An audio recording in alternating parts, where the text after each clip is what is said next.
So, the plan of action today is twofold. I'm gonna let you guys kind of decide. I'll probably start work on outdoor stuff first, but twofold. Like, I'm kind of torn between what I want to do, whether I want to do like technical redstone mechanical stuff or effectively gardening, which I've been putting off for ages. So I'm gonna let you guys decide, and you can kind of like pick and choose which one I should do. There's probably one that I absolutely should be doing anyway, but we'll figure that out. We'll kind of figure that out as we go. Here, we'll turn over. So basically, what I'm planning today is either we could do, and I'll kind of walk my way around. I don't know why I logged out there. I usually log out by the bed. We could do basically the gardening in here. We can design and implement a really nice kind of garden area for this house, completing the exterior of this build once and for all, and making myself fairly happy. And then moving on to pathway stuff here, and then more gardening over that side, right? So that's kind of like the long-term goals, I guess, of today's stream. That's option number one, is gardening. So I think once I've done this whole view here is going to make this look really nice. Might have some stuff in the backdrop on the mountains. I'm definitely not finished with this mountain. I'm very, very much tempted to build like this mountain higher, so it's quite tall. But yeah, that would be the first thing, because that's like kind of the first part of our village done on the exterior. Obviously, interiors and stuff will come later. In terms of interior, I do need to design something for this. I don't know what we're going to do. I mean, if we were to do this today, I think it would be a lot of test save. So I kind of want to do that off stream when I've got a little bit of time and stuff. There's no pressure on me to finish that, I guess. So yeah, that's option number one. Option number one is gardening. Option number two, there's only two options today. It's either or. Option number two, which is probably definitely a lot more technical. We need to sort out the villages. Now that's such a broad scope. I don't just mean, oh, we're just going to sort out the villages today. Absolutely not. We won't be able to like relocate all of the villages that we've got here. But what I do want to get done, or at least start planning out, is the location of the zombification machine, which will be somewhere in this canyon. Now, so that's quite a big task. So what we'll probably do by that is mark out the exact area of where the zombification machine is going to be, where the villager breeder is going to be, because they're going to be very close to each other. There's going to be like a chamber in between the two. I might get like terraform all of this as well, so we want to get rid of like all the granite and diorite and stuff and whatever on the side there.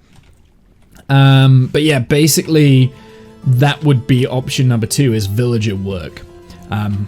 Getting the zombification machine and the villager breeder kind of all in one segment, and then we can start working out where I'm going to be placing and how I'm going to be placing the different villagers for different types. And it'll be very similar to how I did it with Jamorian. Like, we'll have like a multiple different rooms, maybe it's not rooms, maybe it's just like chambers or something in this area, where on the exterior it's going to look pretty cool. I would expect, and they're going to be like decorated. So we've got an option here of because we can look into this ravine. In this ravine there'll be like little blocks and sections that will maybe go into the ravine, and then interior wise we can decorate different things for different resources and reasons and stuff. This, I think I remembered what this was for now. I think this was for the villager breeder.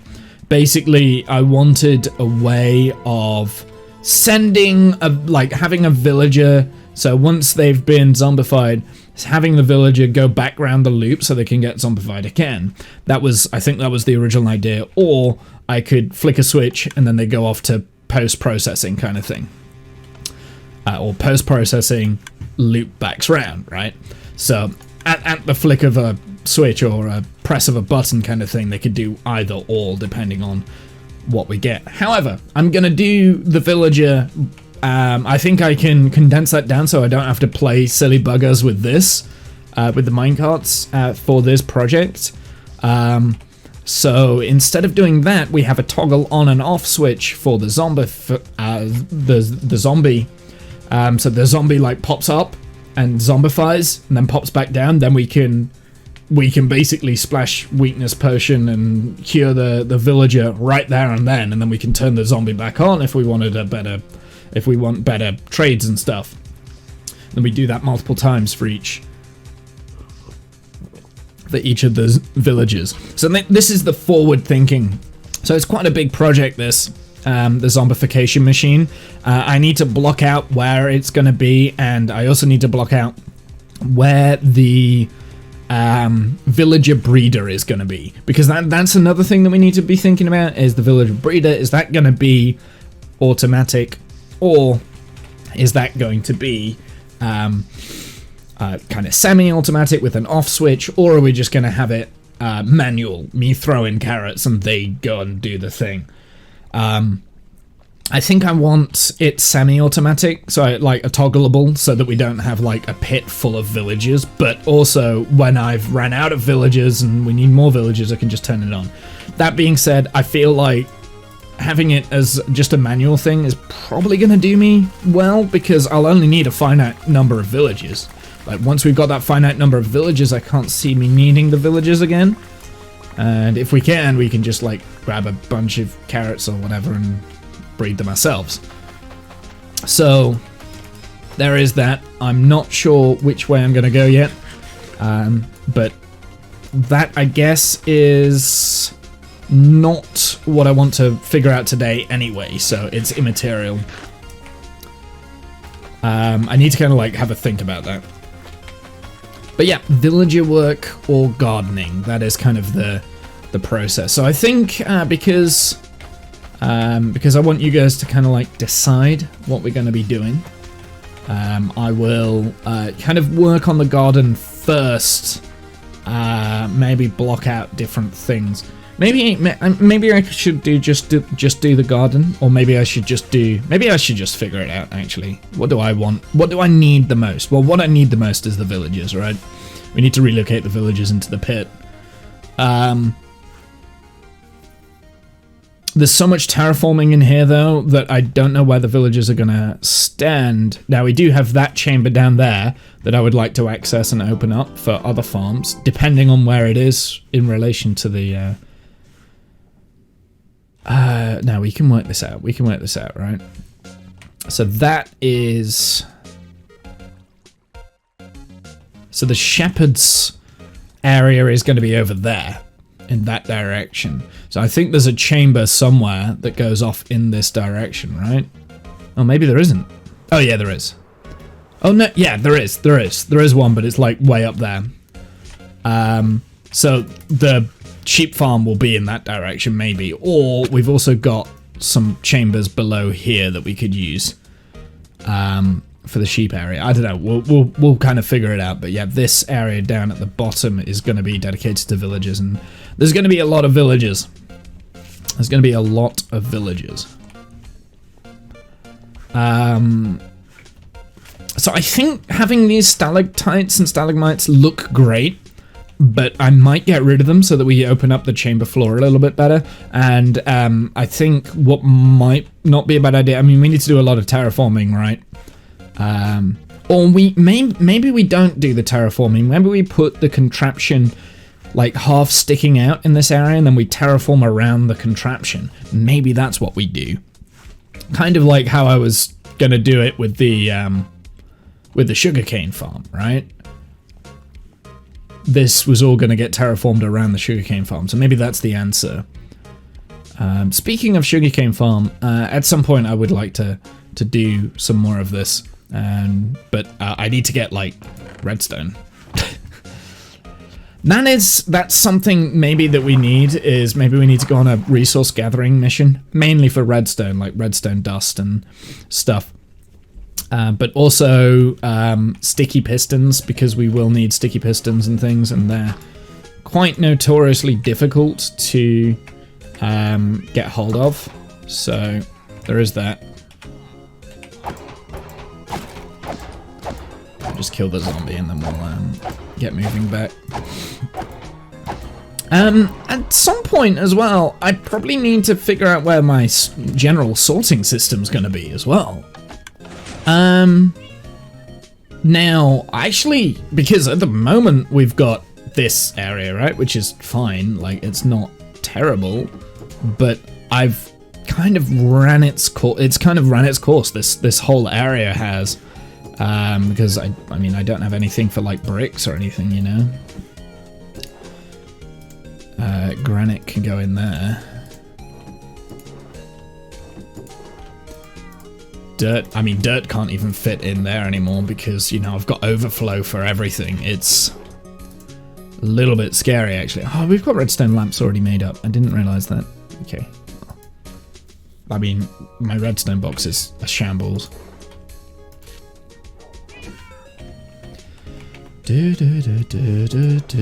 So yeah, a few plans, few ideas, but I'm kind of leaving it up to you guys to decide what I'm going to be doing today.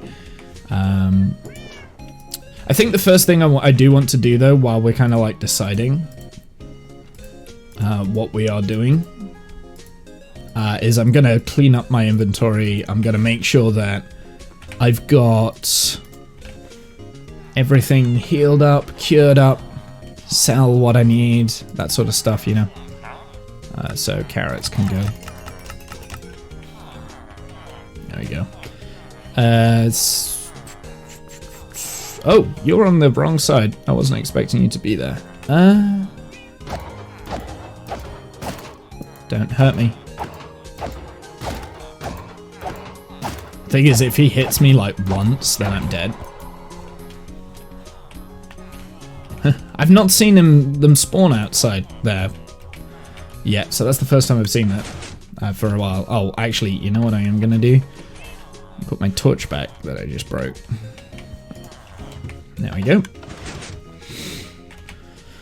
Okay, so carrots can go in there, emeralds can go in there, growables can go in there, iron can go in here. Cool, right. So I do want to do a little bit of a cleanup. Because I've kind of got chests everywhere with like assorted items and stuff.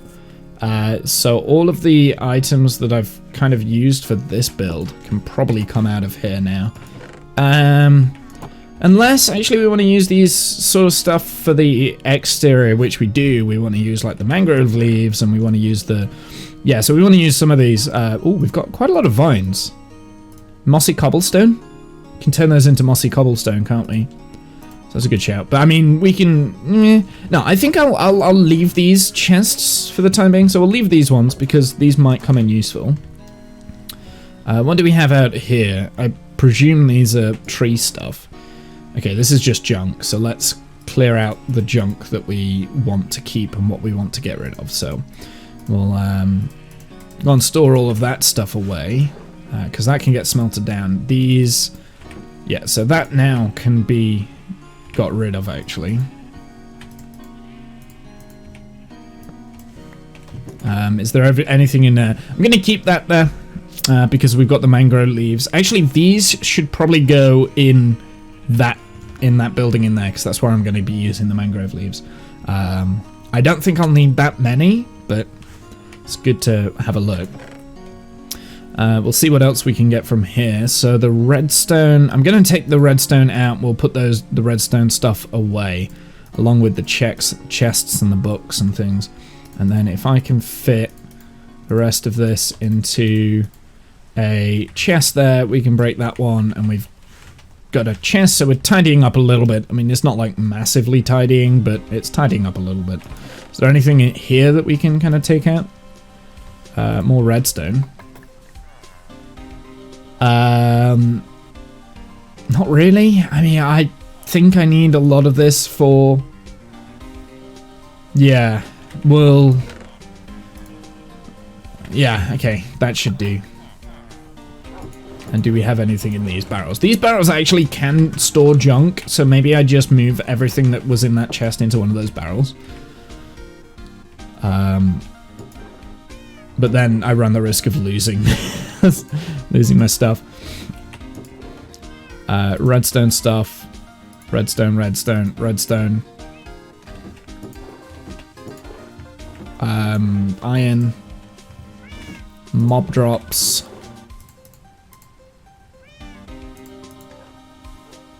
I've got some grey wool, which I believe I was putting up here. And the book apparently goes there as well. I've got some observers that need to go in there. We've got 3 chainmail things, which I can...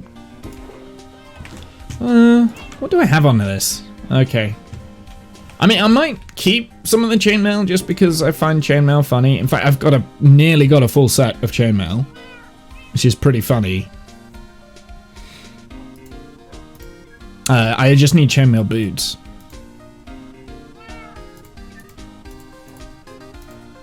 But I should probably de-enchant the chainmail because I'll get levels from it. Not that we are desperately in need of levels.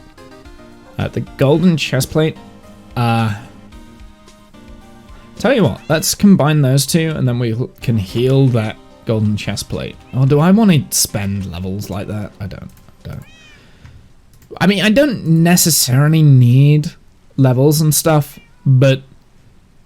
Where's my iron pick gone? I definitely had an iron pickaxe at one point during the last stream. I know I did. Alright, growable food. That golden chest plate can get smelted down. Then the raw mutton can go in food as well. And we can gradually build that up.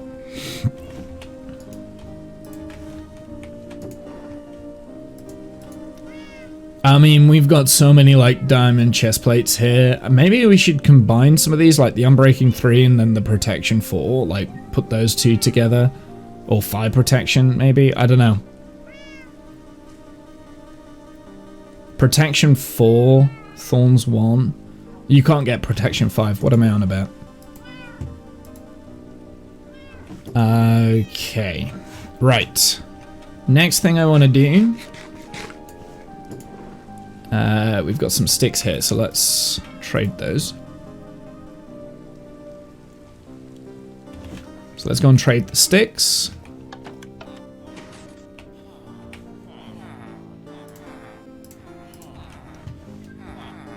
Not got many sticks though, so...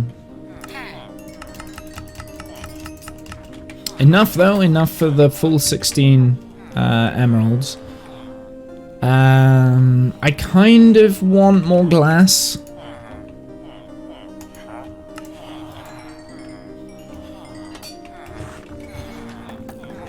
And I may as well sell the rest of these sticks for the last emeralds there.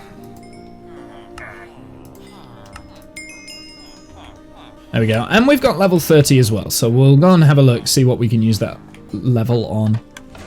Just a matter of doing a little bit of housework. That's what we're doing at the moment.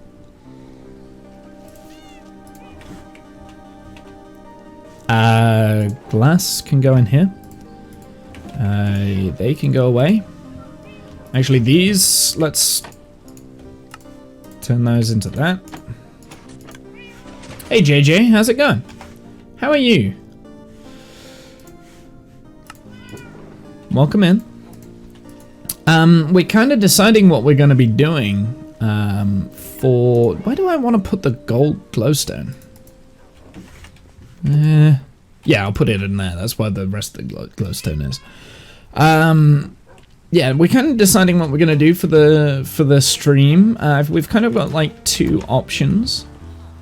So we could work on the exterior of this garden here. Not too bad, how am I? Yeah, I'm good, thank you. I've had a good day.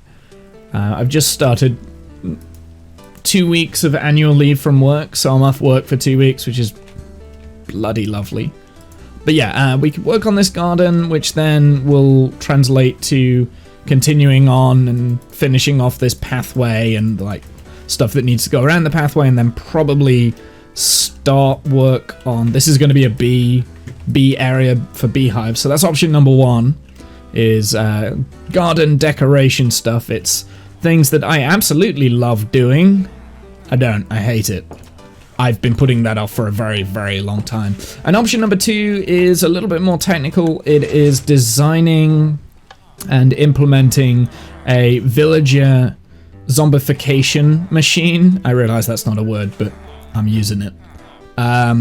Yeah, basically a villager, not necessarily a villager breeder because they're easy, but a zombification machine that that will be placed down in my cave network, which is down here. This is where all my farms and stuff are gonna go. So that's gonna go somewhere down in this lower basin down here, because that's where all my villagers are gonna go. So we need to start working out where that's going to go and maybe start building that today. So they're kind of like the 2 options. If you get the garden out of the way now, you won't have to worry about it later on. Dude, there's always gardening to be done. This village, the village that I'm kind of working with is like, it's a big project. So at some point I'm gonna have to do more gardening. I guarantee it. But it's more the fact that whenever I've sat down to say, I'm going to work on the garden today, I just haven't had the spark of creativity to make it look good, and I've just got a visual blank on how I want it to look. That's why it's still blank. I don't know how I want it to look. I've kind of got a good idea for the villagers, but it's a bit more technical and it's going to be very tedious. So again, two tedious jobs that I've been putting off for a long time. So those are the 2 options today. At the moment, I'm kind of cleaning out some of my chests and moving them into my storage, which is now actually at the point where I need to be looking at expanding the storage and moving the storage to somewhere else. God damn it, we've got so much dirt down here as well. I think I might just leave the dirt in these chests. Just organize it a little bit better. That is a zombie. Where?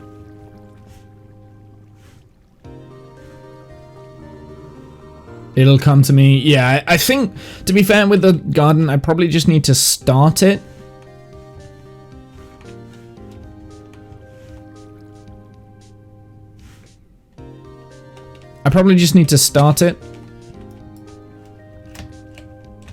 And figure it out from there. Oh, I think I just trapped myself, didn't I? No redstone there. Okay, we can break that. Where is that zombie? I heard it. That means that there must be a cave nearby or like a dark spot somewhere. It's somewhere. Is it? No. It's in that direction. I can't tell whether it's above or below. Somewhere in this direction. Okay. It's either above or below here. Let's go below. There's a potential I've dug out like a spot somewhere around here and not let... No, I think it's above. If it's above, then that it signifies that there's a cave somewhere. If it was below, I've probably like...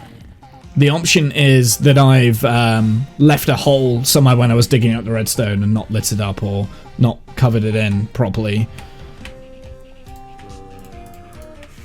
Alright, let's put that away first. Let's finish doing what I was doing here. Okay, I will sort those chests out in a sec. Alright, I have a feeling it's up here somewhere then. Let's get the dirt. We'll pillar up. I hate it. I hate it when you can hear them and you don't know where they are. Thanks for the follow, my dude. I appreciate that.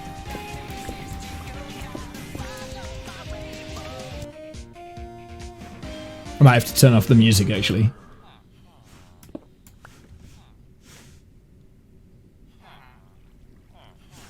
Actually, I'll tell you... Oh, I don't have any torches. I don't have, like, any form of light. Because if we find, like, a massive cavern, I'm gonna want to go around the whole thing and... Hold on. Wait, no. It's gotta be above. What if I get down here? No, I think it's below. I think it's below. Okay, so if the cavern is somewhere down here, I have a feeling there's probably a... Like... there's probably like a... No, it's somewhere over here.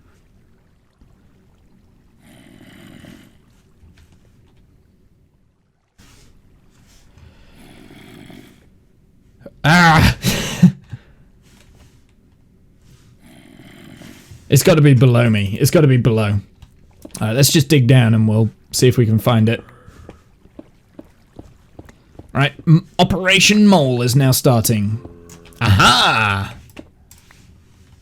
What is this I find? I found this here, but... Okay. That looks like I've pillared up.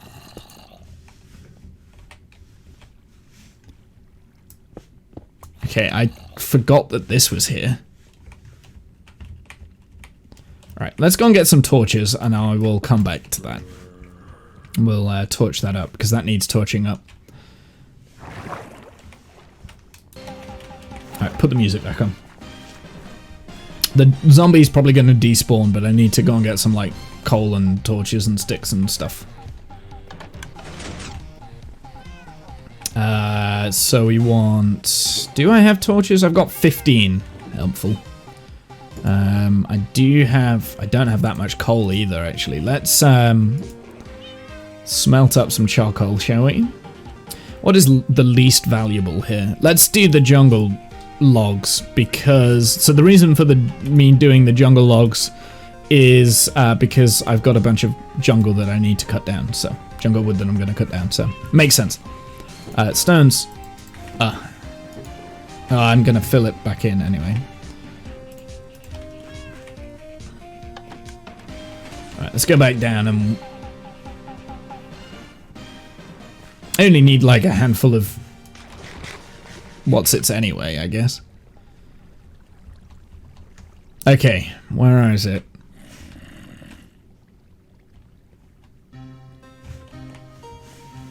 So, let's put this in there first.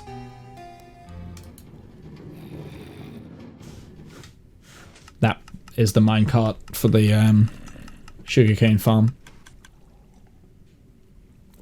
Sounds like he's moving around.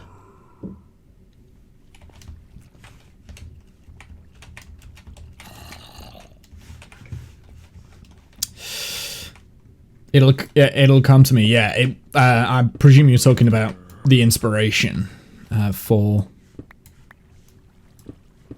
trying not to break any form of stone. Do you know what? I need to replace the stone on this with like smooth stone so that I know not to break it if I'm randomly mining. Right, I have a feeling that he's in the he's somewhere in my redstone.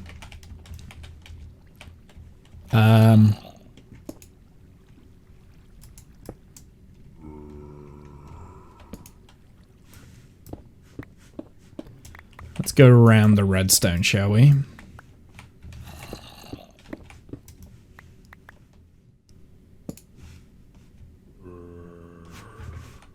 It's in that direction. Maybe he's not around my redstone. Where is he? He's in this direction now? Okay, he's moving around, so that tells me that there's a cave network nearby. Just need to poke a mole. No, I'm getting further away. Oh, why is it, Minecraft? You're so annoying at this.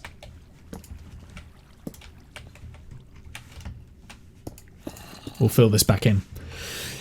Sneezes.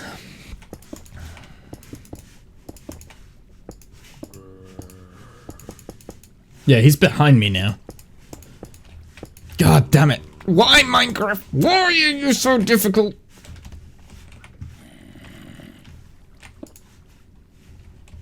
He's over here. Makes me wonder if there's multiple.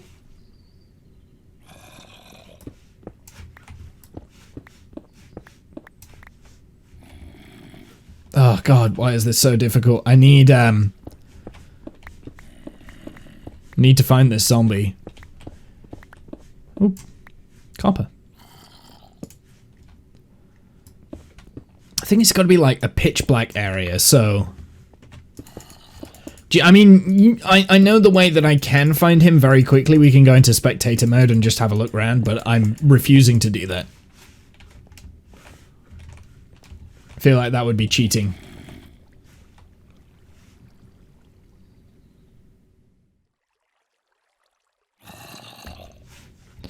Back to, like, there. That's where he's the loudest. He's the loudest, like, right here. I wonder. Aha! Look what I found!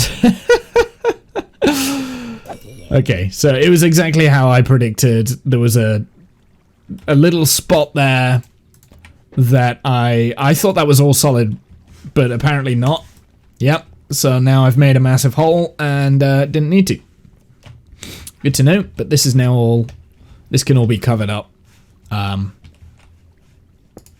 at some point I need to replace all the tracks with...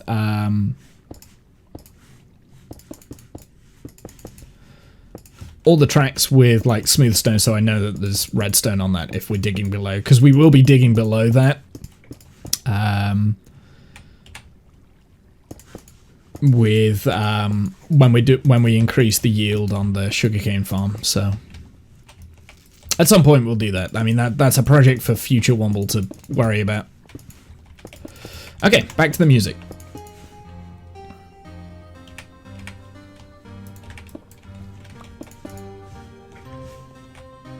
Okay, cool, awesome. Right, okay, so where was I? What was I doing? Alright, okay, so you're thinking garden? Let's go and do the garden then. Let's go and do the garden, chat. We'll go and work on the garden. I wasn't expecting you guys to pick garden, actually. I thought that you'd pick villages, but that's okay. That's okay. We'll work on the garden. I am a subservient streamer who does as he's told. When he can't decide what to do, I delegate. And actually, to be fair, you're right. The sooner I get it done, the better. Okay, so what do we want this garden to look like? First off, I'm going to move all of the junk here. Oh, that was a mistake. I'm going to move it all to, like, what, these barrels, basically. Oh, we've got some coal in... I didn't realize we had coal there.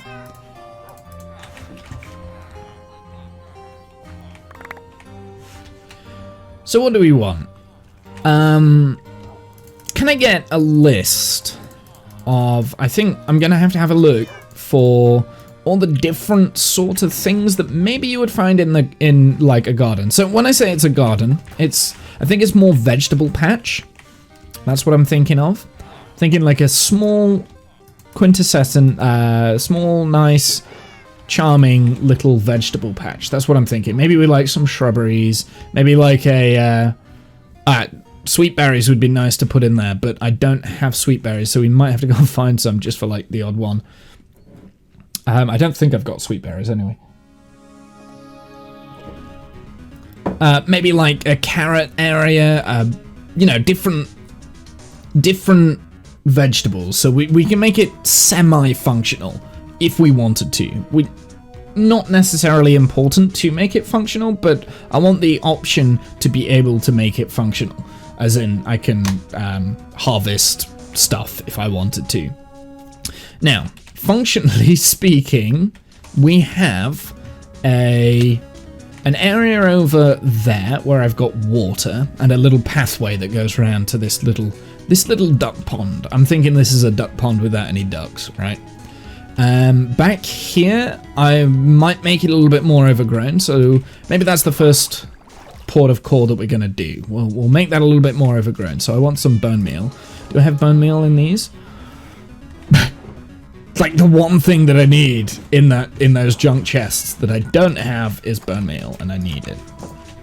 Something else we need to think about is I want to keep the garden lit. Now, both naturally, so like natural light kind of thing, so hidden light, and also I wouldn't mind like little garden lanterns. Well, we can use jack-o'-lanterns for that. I think that would work quite well, right?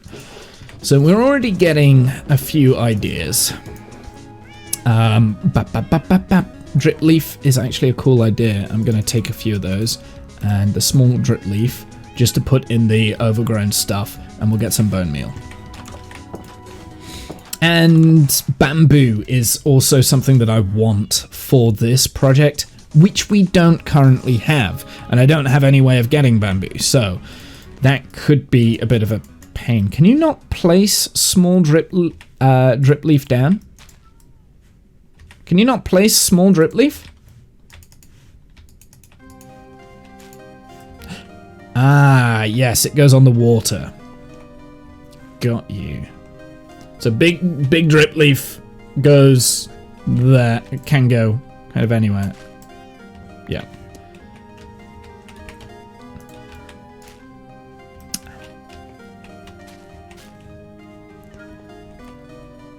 Right. I remember how it works. And maybe one like there or something like that, right? Actually, no, maybe there instead of here.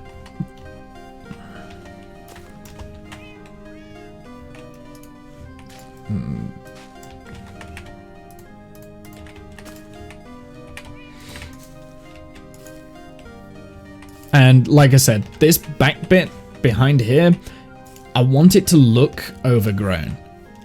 I want it to look like this part of the garden has been very much neglected. I'm not sure on the tall grass. I'm not sure on the tall grass, chat. Where is... Oh, I need the, like, lily pads, don't I? And I don't know... Don't think I've got any lily pads.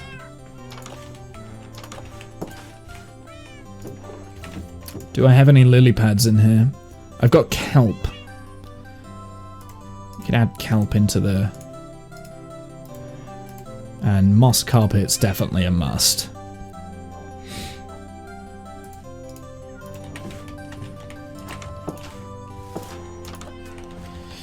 I wouldn't mind the red and white mushroom actually for these, but maybe back here we can have like the odd mushroom. I'm gonna get rid of that flower. Oh, we can't put the... Of course we can't. It's got to be dark, hasn't it? So we can't put the mushroom there. Right, let's just not overpower everything. So we've got a flower back there. It needs just that tiny little bit more colour that isn't yellow.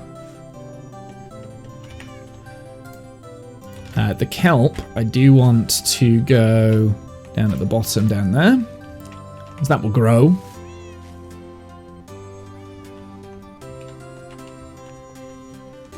Okay, I'm not so keen on this tall grass actually.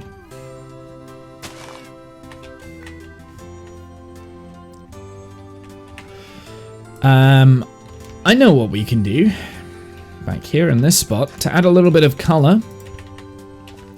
In like a wheat seed, and that will grow. Actually, we can do that right now. There we go. So that just adds a little bit of flavor and color to it. It just looks a little bit different with the grass. Hides in quite well. Adds a little bit more color to it. We've got the yellow in the back. We've got the pink. I'm not sure about the pink actually. Maybe we change the focus to that over to here. So hide the pink a little bit more.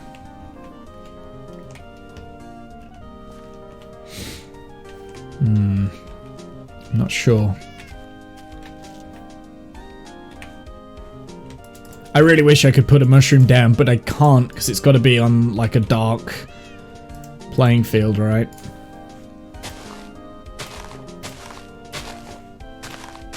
That's too much long grass now, so I'm just going to There we go. Bone meal. and we can put a moss carpet down over here to kind of like hide lighting and stuff underneath the moss carpet if we wanted to. And maybe we do need some like coarse dirt as well, just to break things up a little bit. It's overgrown, yes, but doesn't need to be like perfect. Got some mangrove roots too that we could throw in.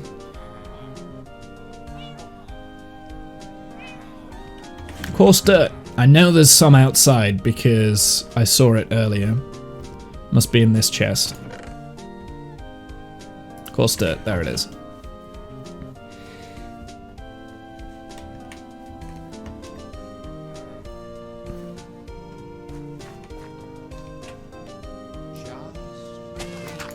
There we go. Little bit more. Just breaks it up a little bit more, kind of thing. Maybe there too. Oops.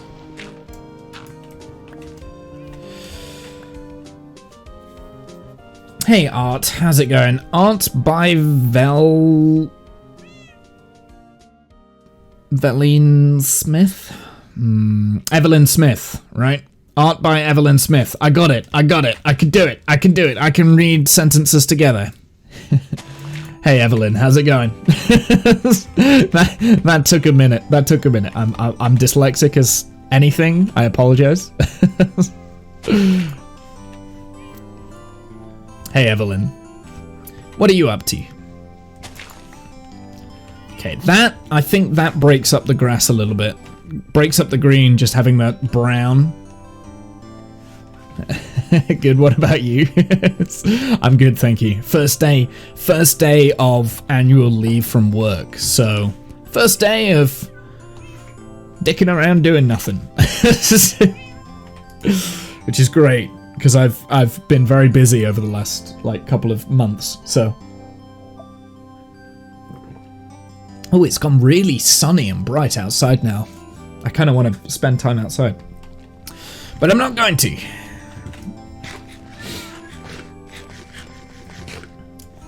Basically, what we're kind of doing today is I'm focusing on this area around here. We're kind of like doing a garden of sense, and I'm fairly happy with this. I want this bit, so I'm working on this back corner first. I want this bit to be overgrown, so that's kind of why it looks overgrown, is because, you know, I want it to be overgrown. And we can even spread the overgrowth kind of like around that area as well, and I think that works. And definitely back here we will have stuff that's just like over the top. Behind the wall is all overgrowth. There we go. Then it looks like the wildflowers have kind of infested past the wall, if that makes sense. By the way, I like your stream. It looks so cool. You deserve more viewership. Do I? I don't think I do. I don't stream enough, and I'm not intelligent enough to deserve more viewers. There are definitely better people out there that deserve the viewership over me. But just out of interest, I have been streaming for quite a while now. 7 years, actually. Over 7 years I've been streaming. So I'm not new to the streaming world. Okay, so I've hidden a torch in there, which should just light this area up at nighttime a little bit better. I mean, it doesn't need to be 100% lit, but I don't want things spawning inside the walls if I can help it. I realize there's a whole bunch of stuff, like area like outside of the walls that things... Oh, come on, Womble. Ugh. I realize there's a whole bunch of area like outside the wall that I can get spawn blocks and they can just hop over the walls and things like that, but still.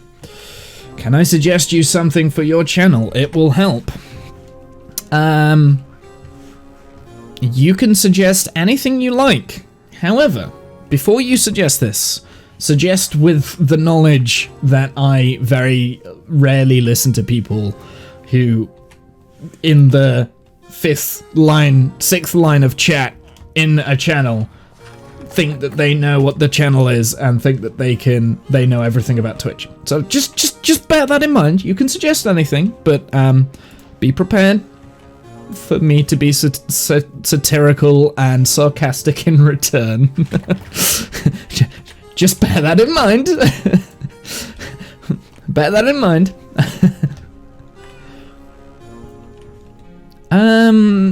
Could we put a path block back here, actually? Yeah, I can't put a path block there. The answer is no. I could put a path block there. Weirdly, that looks quite interesting. No, I don't like it. I don't like it.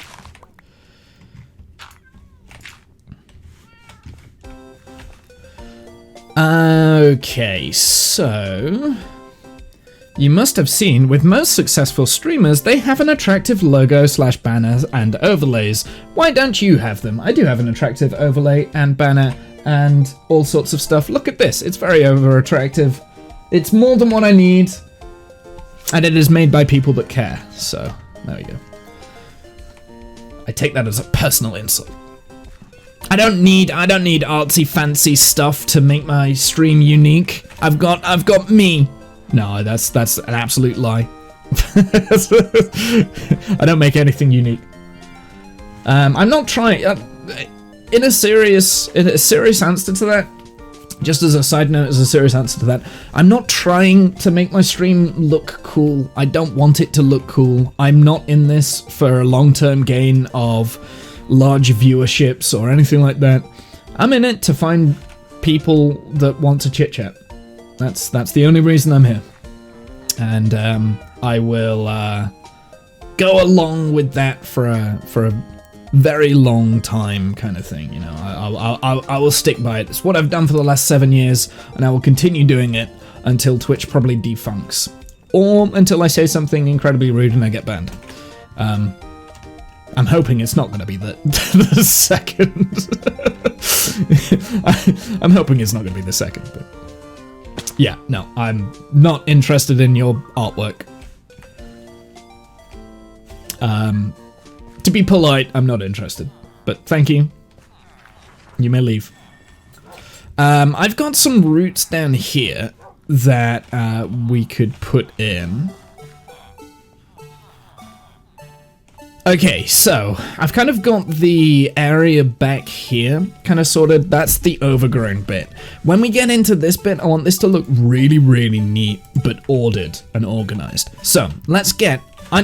this is what we're going to do. Do you know what I'm going to do, actually? I'm getting distracted. I'm going to put all of my junk in these barrels here. So anything that we might need for the garden, I'm going to put in these barrels. So then I don't have to keep walking around the back here. That's where I should have put them originally, and where I didn't, because, no, I'm an idiot. It's fine.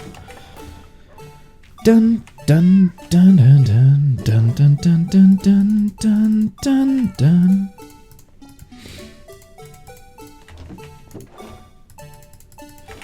Is there a hidden chest? There isn't a hidden chest behind there. That's disappointing. Dun dun dun dun dun. Do you know what? I've really enjoyed doing the Phoenix Wright streams. If I had more time, I would absolutely stream more Phoenix Wright. But it's not just me, though, that needs to have the time. It's the other people that I used to stream it with. But I don't have the time. That's my big problem right now. I've got to say, like, the Phoenix Wright music is definitely one of the better pieces of music. Do you know what I'm going to do? I'm going to add the shroom light underneath this carpet here where I've got the torch. I'll add the shroom light. So the advantage of the shroom light is that the shroom light actually makes things one light source brighter. That's because it's a full block, so it's actually lighting. It doesn't count itself as a light block. It does the blocks next to it as a light block, whereas the torch, that lights the block that it's standing on. So the block that it's standing on is the light block, and then like 14, 13. In fact, we can measure this, right? So F3. So this standing right here is light block. The block itself is 14, then 13, then 12. Oh, actually, yeah. So actually, yeah, they're only light block of 14, whereas the Shroomlight is 15. Then, right? Am I right in thinking that? Am I right in thinking this? This is 15. Nope, this is also 14. But the one next to it is 14, whereas this block here is 14. And then the one next to it is 13, if that makes sense. So this is actually 15. That block there is 15, whereas that is 14. It makes sense in my head, okay? I don't think I've really explained that very well, have I? Get rid of F3. We don't need that anymore. Demonstration purposes fulfilled. A Chacha. Why do I have a Chacha leaves? Okay, so what I need to do, I need to list. What we can do, I need to list all the different areas. Maybe we can do like little pathways, or maybe an overarching pathway, a path that kind of comes off of this and goes round here. Maybe that's what needs to be done, or maybe a pathway that kind of goes from this bit and follows the boundary, so then we can walk around it, right? Follows the boundary all the way around, all the way around, all the way around to here. I think that's what we need. So let's do that first. Yes. Okay. I'm feeling a little bit more. I've got an idea, and we want stone, andesite, and cobblestone, right? And I might even change some of that cobblestone to. Oh, before we go any further. You see, this is why we never get any work done, because I get squirreled so badly. So touch efficiency. Sword, Bane of the Arthropods. Not good. But loyalty 3. Do I have a loyalty 3 book? Yes, I do, so I don't want it. Spoon. Fortune 2, not worth it. Okay, so they're not worth it. What about the boots? Protection 3, not worth it. There must have been a reason why I stopped this one. Protection 3, not worth it. Helmet. Fire protection 3. So what was the reason, me? Huh. Why did I keep that enchantment? Is the one that I haven't... Oh, was it maybe the fishing rod? We can put a fishing rod together and find out. Oh, do you know what? I'm going to close my secret doorway. And string. 1, 2, 3. Wait, that's not a fishing rod? Oh, maybe it's 3 sticks. It'll be 3 sticks and 2, yeah. Yeah, there you go. And let's get...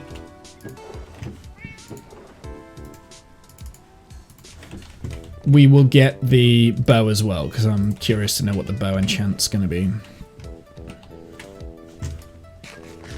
There would have been a reason for me to have kept the trade on level 30.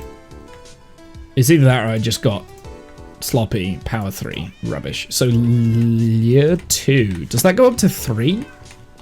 What is my fishing rod that I've got at the moment? Look of the Sea 2. Lure.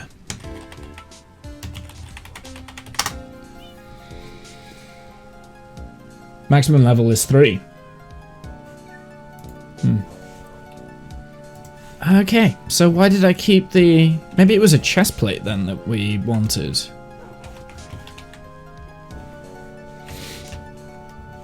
Maybe it was a chest plate, because I don't have a chest plate. Anyway, we'll keep those in there, and then we can kind of mess around with that. But I can't see anything. I want a spoon. And it has a Fortune 2, I believe, on it, so... Which is completely pointless. I think I want to...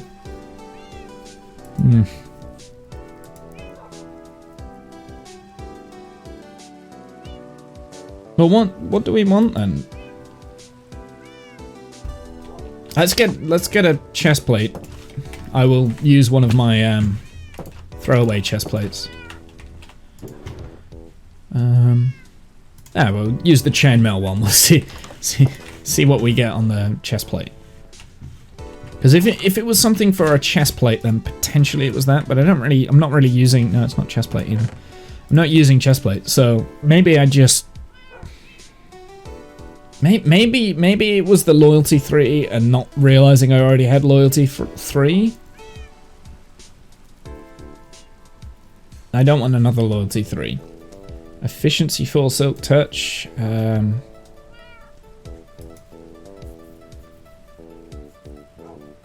hoe is going to be... so that I think that was fortune, right? So the hoe's going to be fortune. Why do I have that hoe in my inventory? I've just got all my silk touch tools at the moment. Fortune 2 is not worth it. I don't know where I put my ender chest. We've got one down here, so it's not the end of the world.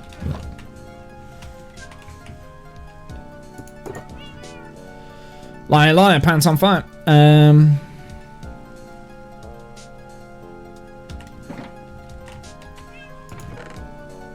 Oh!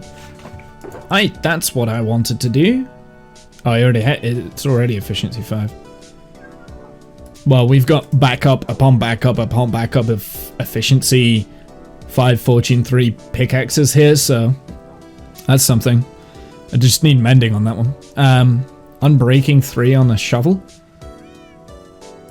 Maybe it is the shovel that I wanted then. Maybe we wanted a fortune shovel, but fortune 2 seems like a bit of a waste. Let's just rotate the enchantment then. Piercing 1, yeah.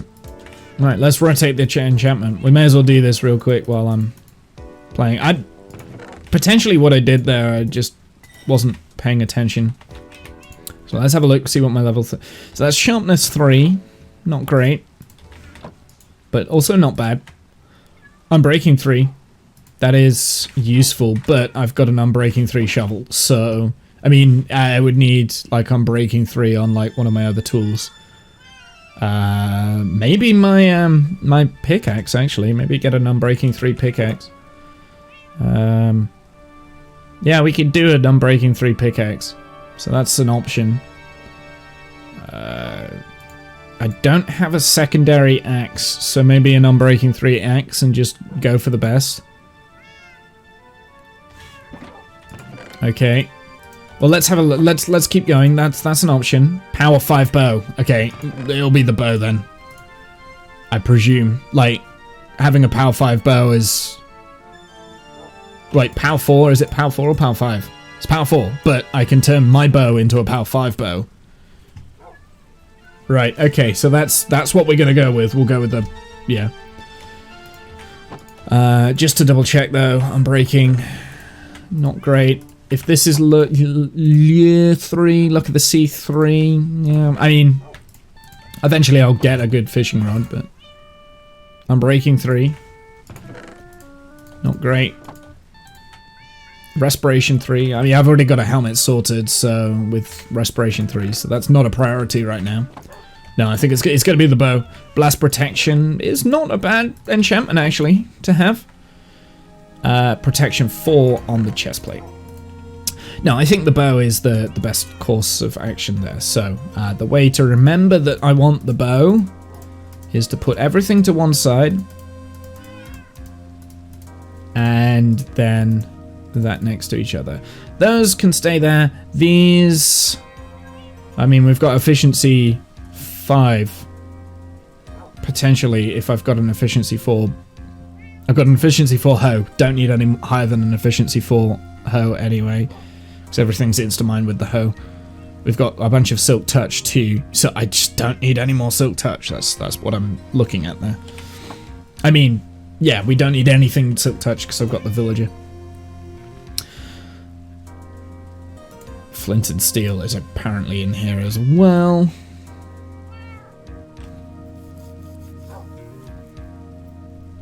Yeah, having a secondary axe might not be a bad idea, but we can do that at some other moment in time. Okay, cool. Oh, I missed click. That's fine. Okay, so anyway, that doesn't answer the question of what I'm doing. You see? Okay, so I need to work out what I want in. So we definitely want carrots, potatoes, beetroot if I've got the seeds. I think I do.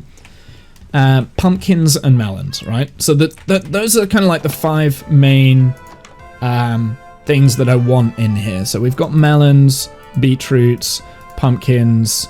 Actually, do I want wheat in here as well? I mean, we could have a little bit of wheat, maybe a little bit of sugarcane too.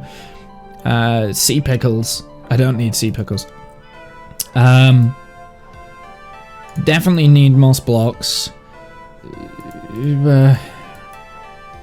Maybe not moss blocks. Got the blue orchids, they're quite special, so using those. But also carrots, potatoes, alright? Sweet berries as well. Glowberries? No, they hang, don't they?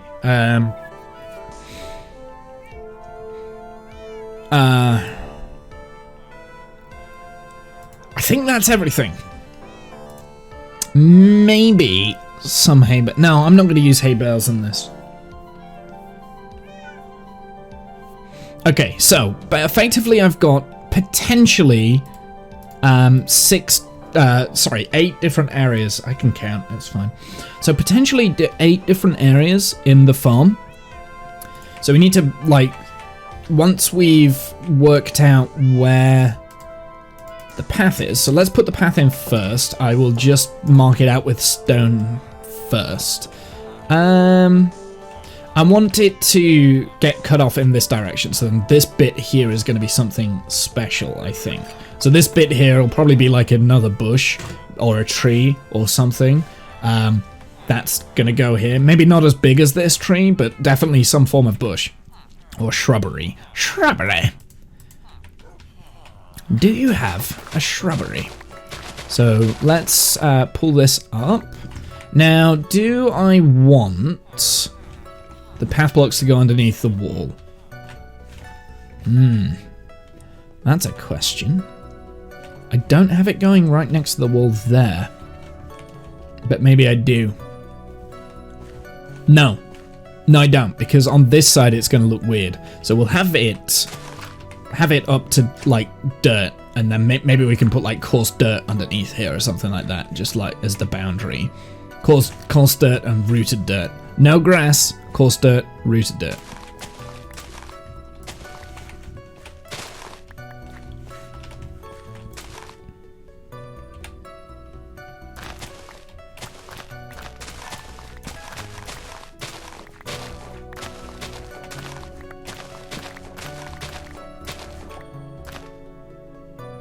No, we're gonna... I forgot that that's what happens. We'll leave that grass there. Maybe we can have a little water pond here, maybe, I don't know. Oh! Right, yeah. Just gonna pop that in. Gotta be careful. I realise there's caves underneath this area.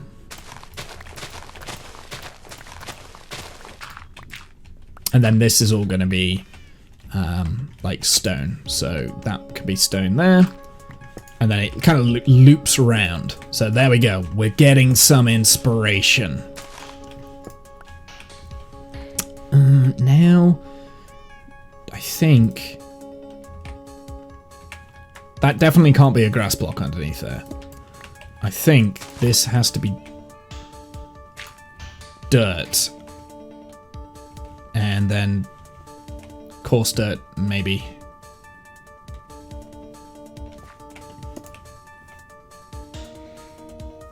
It might have to be coarse dirt. I've got coarse dirt there.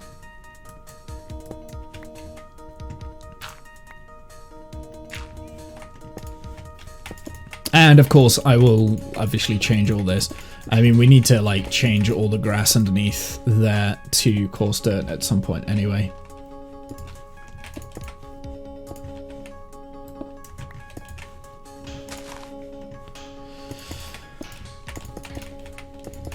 We're going to need to make a lot more coarse dirt, I believe.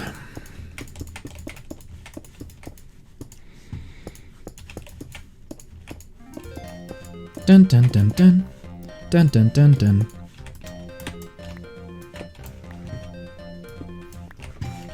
So there we go, we're looping it around. We're making progress. We're making more progress in this goddamn mother... of a garden. Like, we are actually making progress in the garden. Which I'm pretty pleased with.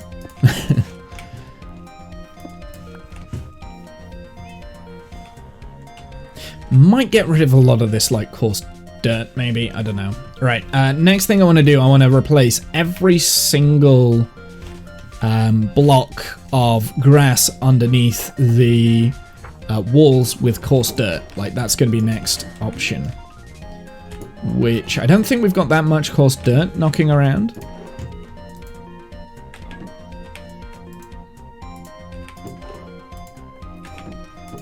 Yeah, I think we've only got 29, so I'll have a look.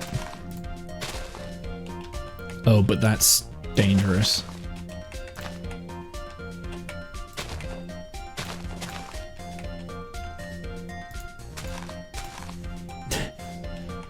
I'll have to go under there at some point. I think all of this can be like dirt / coarse dirt kind of thing. So if we put the coarse dirt on these blocks, I do actually have an option there to put in the normal dirt. No! No!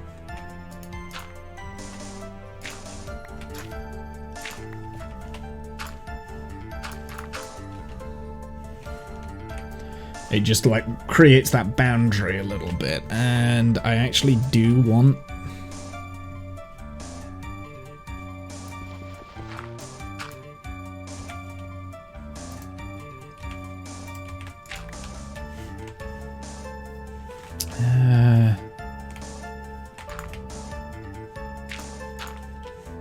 it does work in a they do connect in a diagonal, so that piece also has to be what's it dirt, and then we can add, say, like a rooted dirt somewhere as well, right? So we've got that rooted dirt there kind of thing. It just adds a little bit of texture and variety to it. Are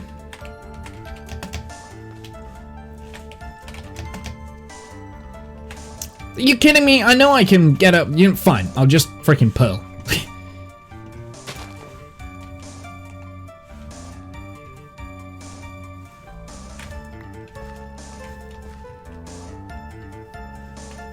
And we will pop that. Yeah! Get out of here. Very frustrating.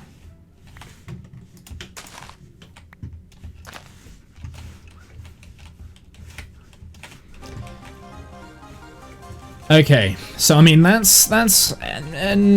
something that's happening.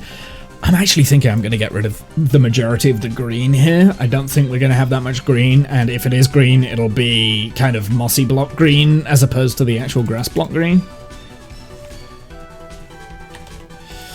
No, that's fine. That definitely I wanted to be dirt, so that's good. That is fine as path.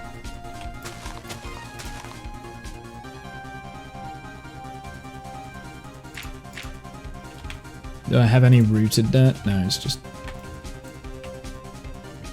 Okay, well, that can go there for the time being. Okay, so we need to make some more coarse dirt, if that's the case.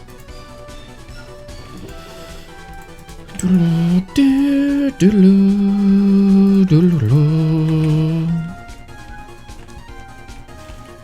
let's go and make some more coarse dirt. So I need gravel and normal dirt.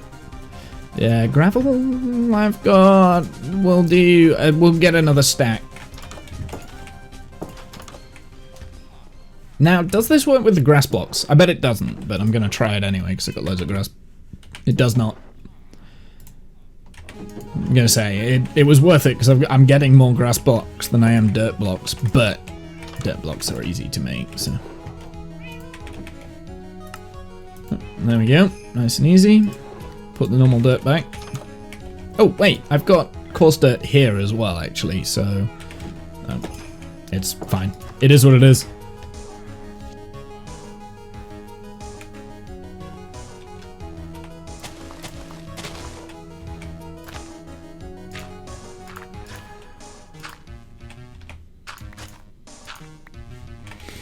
There we go. Do I want that to be...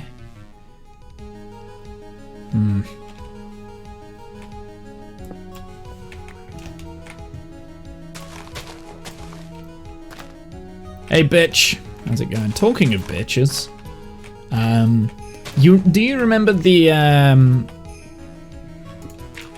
no? Do you remember the Rimworld idea that you had with like divas? Shouldn't I be asleep? Why would I be asleep? I'm very confused. Why would I be asleep?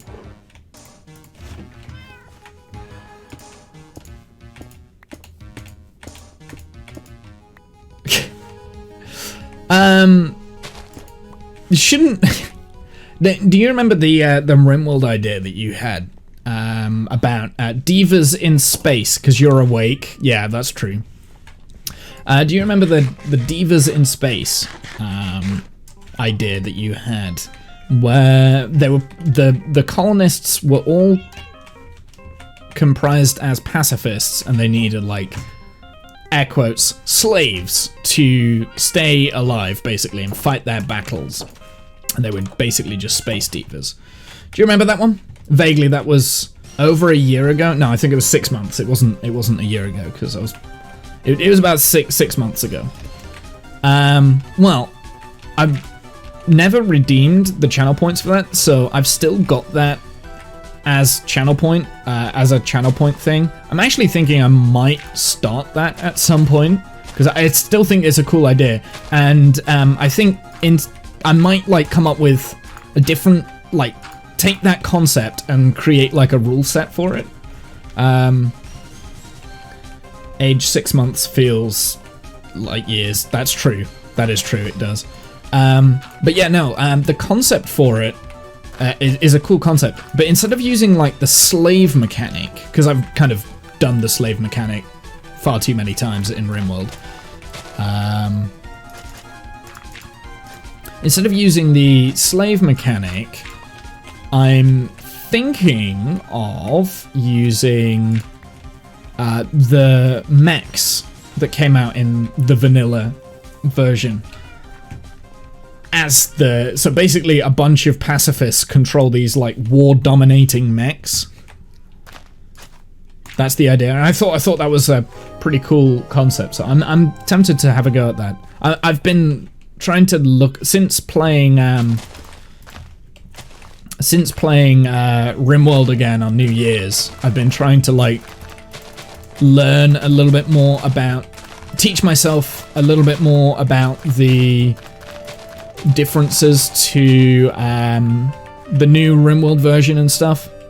And one of it is like the biotech part is that you can have mechs now in your colony. Kind of like an episode of Star Trek when they kidnap the kids. Yeah. Like the space. Well, this is another thing. Like we could do, like you could do kids, like breed up the kids to become the fighters or something like that.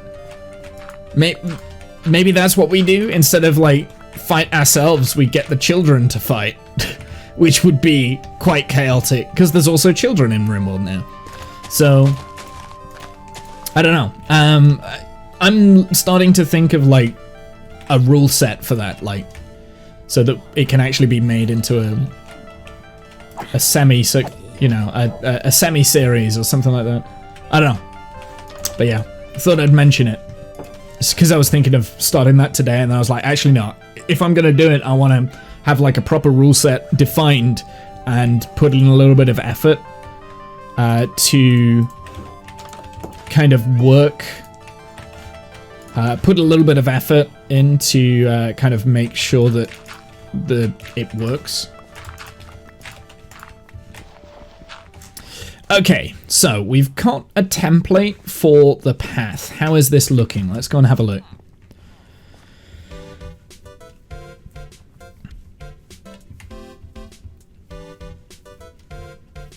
But, yeah, no, it's like, you know how I'm like, I like to, yeah, that looks better. Okay. We've broken down a little bit more, which means that we now need to do less gardening. So this is good. I like that. I like the path that goes around the outside of the perimeter of the wall, right? I like that path here. So I think this works well. So now we need to like figure out the different zones, because like I said, so maybe what we could have in the center is like a central water source. And then we can have, say, a pumpkin patch over here, a carrot patch over here. Well, I mean, how many different types of stuff do we have? So, I wouldn't mind having sugarcane, beetroot. So 1, 2, 3, 4, 5, 6, 7, 8. So 8 different things. Right, well, the first thing is the sweet berry bushes. So they're fine. They don't need the water, so they should be in this kind of corner here. Or maybe they can be over here. Maybe the sweet berry bushes can be, like, set up there. Obviously, I'll plant those now. And, can I bone meal those? I don't know if I can bone meal berry bushes. I probably can. Let's take the bone meal and find out. Roll20 is safe from the reworkings of the D&D license changes. Absolutely it is. I didn't think... Oh, bollocks. I didn't think that they would quite change it the same. Like, change it the way that...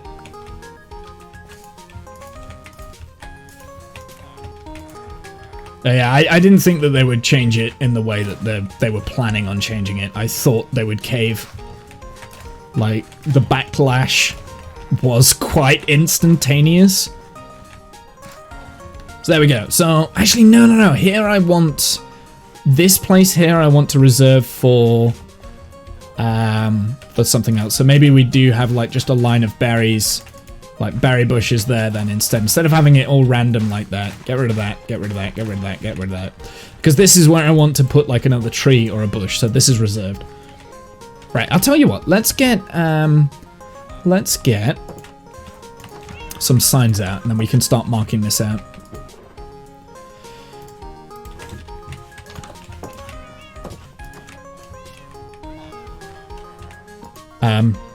Tree/bush.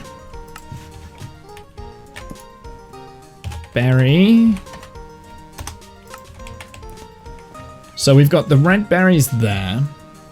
So maybe pumpkin patch over here? Actually...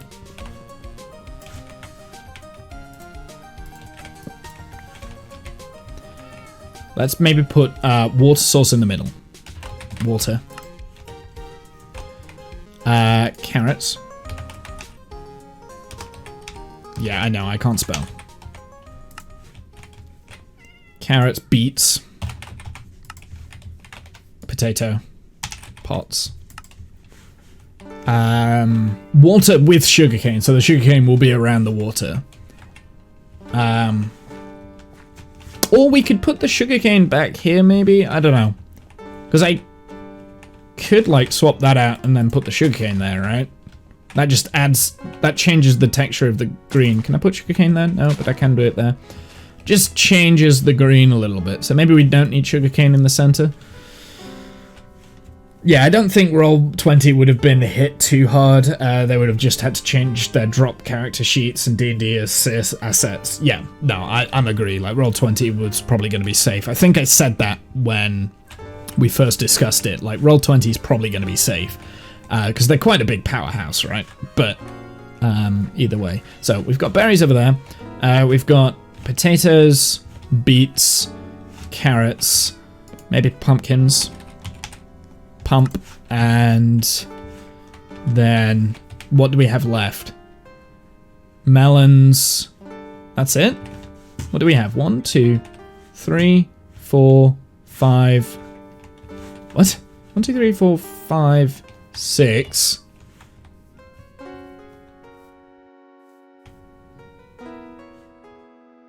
Oh, wheat. So maybe a little bit of wheat here. Wheat. And then melons. Maybe. Something like this. Maybe move the melons. Maybe have a little path, like a small path that goes up to the water. And just have the melons on this side here. Melon. Okay, you have to head to class. Have fun. Yeah. Thanks for stopping by, Kath. I appreciate it. You have fun too. So that's the idea, maybe, right? And of course, it's only going to be a small farming area, so very similar to what is happening here. Whoops. Like nothing bigger than this.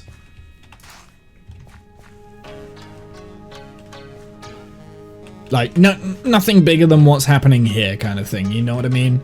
Like. Small little area, and we can surround this with, say, a little bit of lighting and that sort of stuff and other things, right? So let's get the water source. How big is the water going to be? Well, how much space do we have? We've got 1, 2, 3, 4, 5, 6. So ideally, if we want all of the beets and the carrots to be hydrated, we want to make sure that the middle of it is like right there. And this is going to be a pain to do, actually, isn't it? So the middle of it is going to be like there, or the edge of it is going to be here. We don't need everything to be hydrated, but I mean, for it to be functional, we probably do want it to be hydrated, right? The potatoes are over here, so I would say that going to here maybe, and then a little path that leads up to like this little inlet.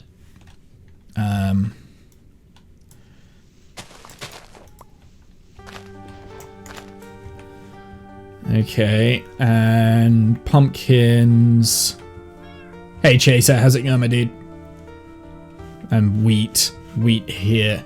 So it looks like I'm doing a little pond in the center, and I think that's gonna work the best. Maybe.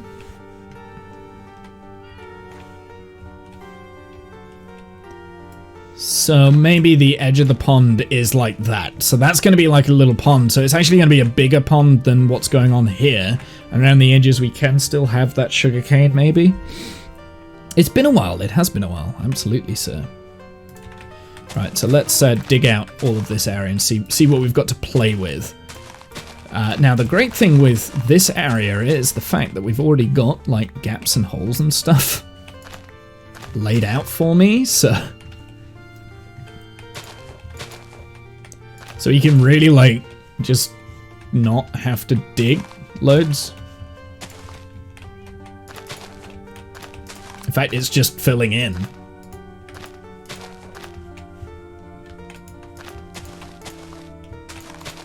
It's be quite a deep pond.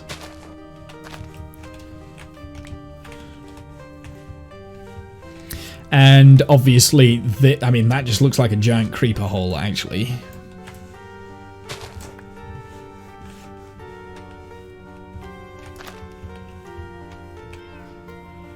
It does look like a giant creeper hole. I mean, obviously, once I've got the water in here, I will take out all of the grass blocks and replace it with dirt so that it... Yeah, so it looks right.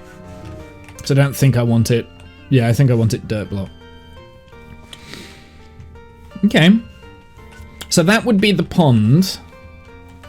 Then we would have like just a little area here, small amount of beets, not loads, just a small amount of beets. They can go right up to the edge. I think the beets can. We can maybe have like a little bit of sugarcane maybe back here. We don't want too much sugarcane because I think it's gonna.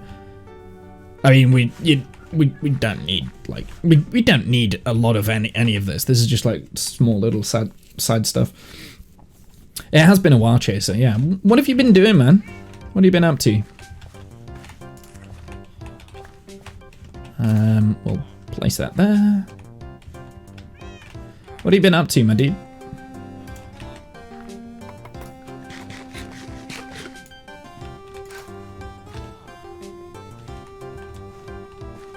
been doing much, or? So I think some of these bushes I'll probably take out and we'll put, like, other things. I don't know, Dan. I don't know. We'll kind of, like, figure it out, but... yeah. I've decided to put them down now so we can start farming them, because we didn't have very many of them. Melons... yeah, so maybe, like, around this sort of area we get rid of the coarse dirt and we replace it with the melon sort of areas. Alright, let's do the water source first. Do I have... I don't. No bucket.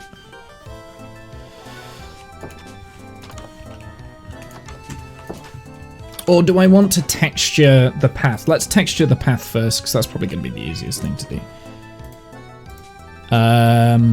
Do I not have any andesite? I do have andesite. Okay, cool.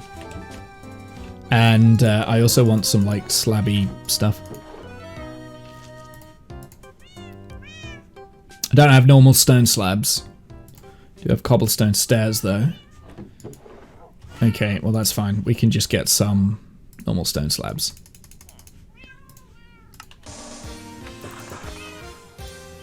And stairs. And andesite. Maybe stairs. Maybe just stairs for andesite. We'll put that away. And I will also put the bone meal away because I don't need it quite yet.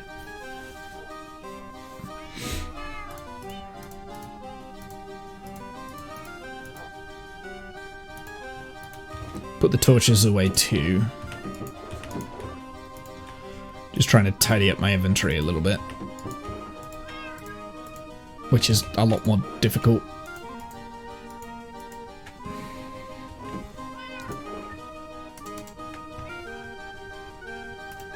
Than you would expect.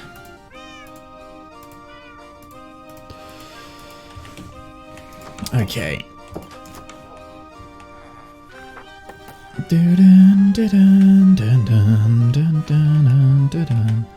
Right, let's do the footpath then. So I'm just basically going to interlace the cobblestone and stuff in with the stone going around. Very similar to how we've got it.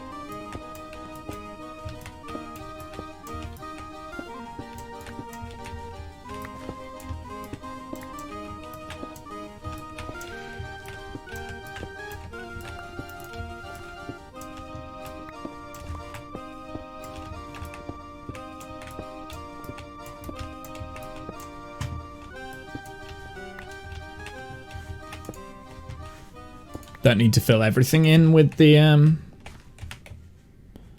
andesite, but you can do bits. Oops. Actually, that's a good way of hiding in water blocks. So maybe we can shrink this down, actually. We could, and just like have a water source block in one of the stairs or something like that. It's actually not a bad idea. I don't know why I didn't think of that. But if I have a big pond like this, I don't have to worry about decorating this a little, like, any better, so. Wait, what am I doing? I was doing the andesite first.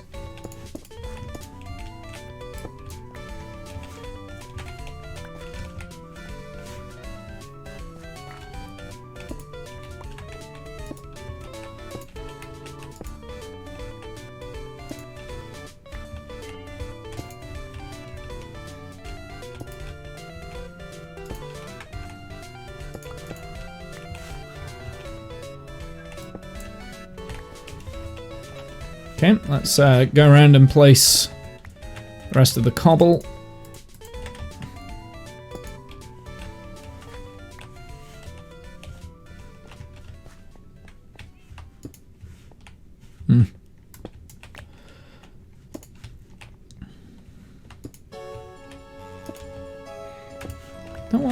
Maybe a little bit more cobble actually around this section.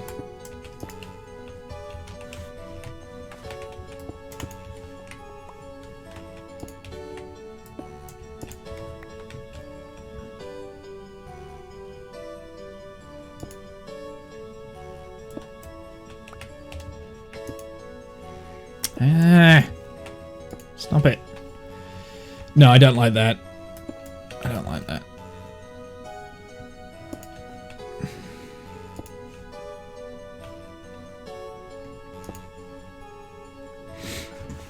There we go.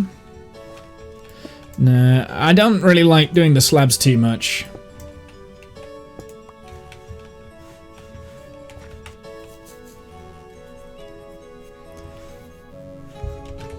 Yeah, having a big pond in the center and then having all the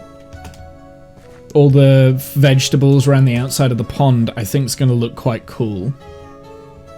At least I hope it's going to look cool.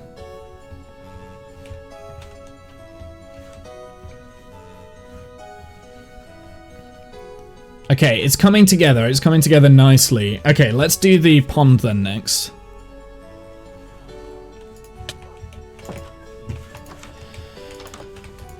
I want a bit more of a unique bush there, so I don't want to just do an oak tree, oak bush kind of thing.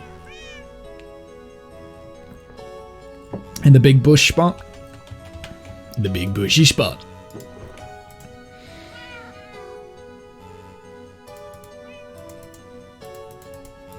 You bastard.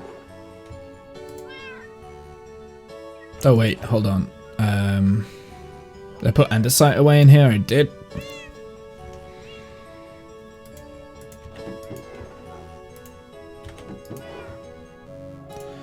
Bum, bum. Bum, bum, bum. Gonna go and sleep.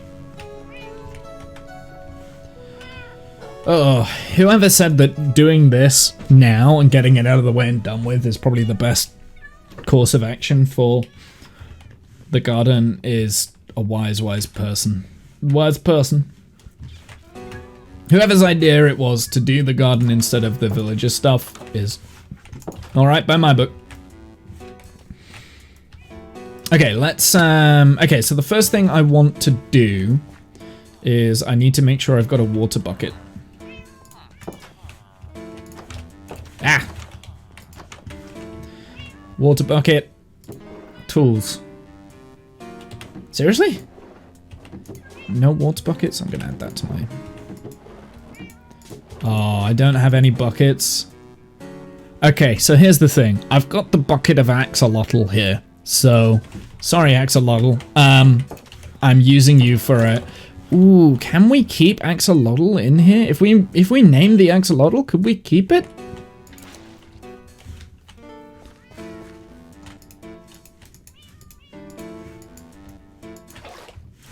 Okay.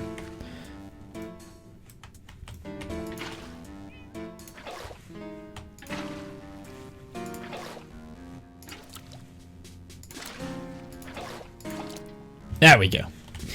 Got my axolotl back. Right, so now I've done that, I want to swap the grass blocks here with dirt blocks. And there's a number of ways that we could do this. We could just break it and then turn it into dirt.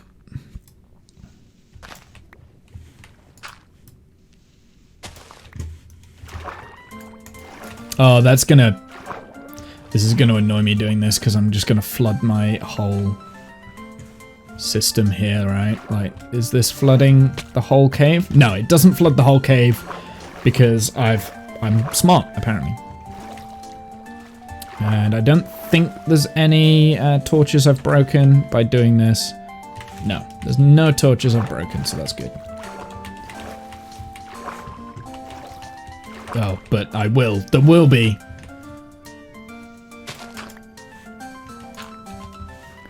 There we go. Okay, so that's the first layer done. Now I want to do the next bits, pretty much. Sorry, axolotl.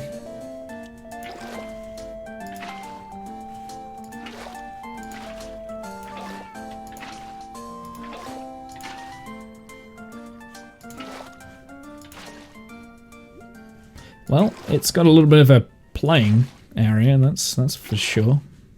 Oh! Don't you do it! Oh! Wait! If you put it on water, it gets rid of the grass plot? What? Since when? Since when has that been a thing? I thought that it stayed grass blocky for the whole...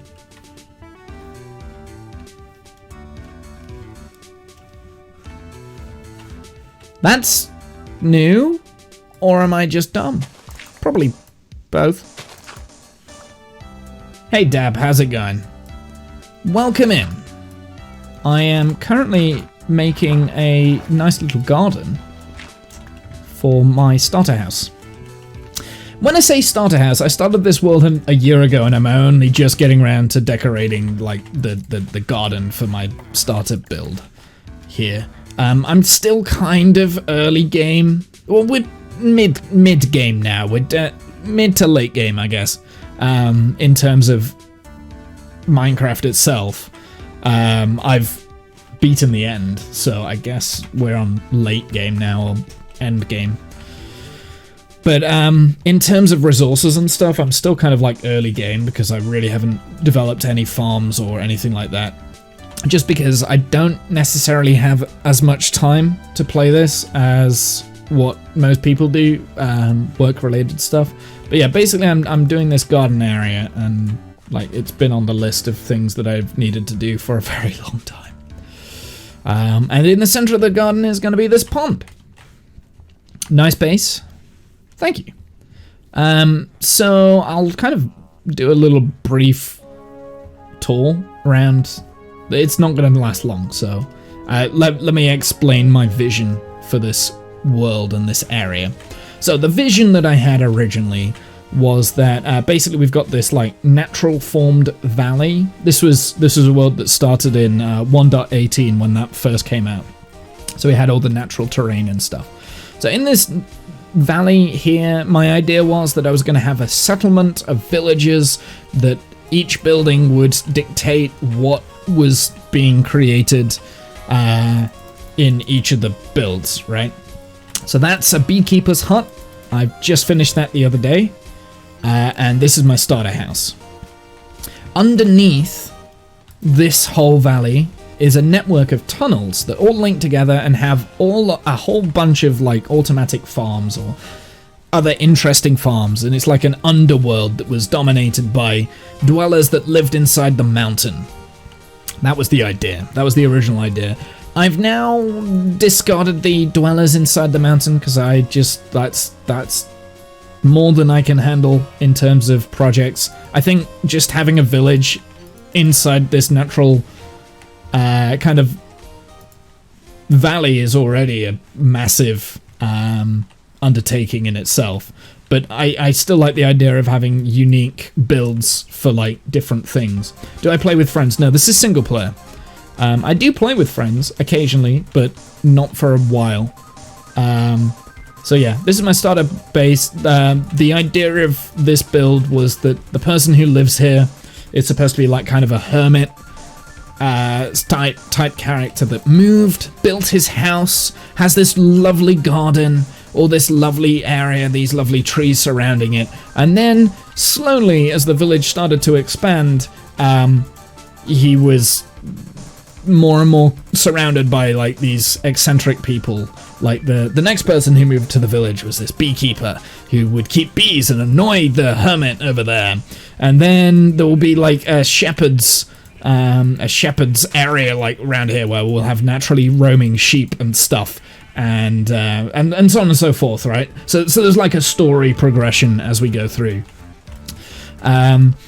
Eventually what I want is a road that goes in that direction through the valley, and then once I've kind of finished this whole project, or once I've gotten bored with the project, which is probably more likely, I'm not going to finish this project. This project's a huge undertaking in itself. Once I finish this, the road will go off like 2,000 blocks in that direction, where I can start a brand new project, new idea, with new content, because effectively, like, as new versions of Minecraft come out, we need to explore more. I've not explored in that direction or that direction at all, so that we can have like kind of a central hub that is close to new updates as the game ages. So I'm not basically, aging the game prematurely. I have gone in to the north and the south, or actually that's the north and that's the south. I have gone to the north and the south in exploration, but I went in a singular line. So if I wanted to find biomes and things like that, for resources, which obviously I did need to for like the azalea and things like that when they first came out in the jungle, I was only allowed to explore in that direction. So I think I've gone like 20,000 blocks in that direction. This is before I had an elytra, so that was painful. I haven't actually I haven't explored with the elytra because I don't really have a source of gunpowder. But yeah, basically that's the kind of the idea. That's the scope of the world that we're in. It was because basically what I was doing, every update, I was creating a brand new seed and like trying to do a different project, and I never finished projects and that sort of stuff, and it was very tedious. And but yeah, this world is now a year old, and I've hardly made much progress. But make a gunpowder farm maybe if you get bored. Oh, dude, I've got so many different farms I need to make. Actually, I'm quite good at gunpowder farms. I pride myself in doing gunpowder farms and stuff like that. So like I said, there's like a network of tunnels and stuff that are all connected underneath this village. Well, secret passageway to each of the buildings will connect the village together, right? So this is just a temporary housing area. This is where I'm going to have my nether portal. But there'll be like a ladder system that goes down, a pathway, a staircase system that goes into this giant cave here. This is where I'm going to keep all the villagers. So this is going to be the villager breeding area. The beekeeper's hut, I'm going to have a giant bee farm.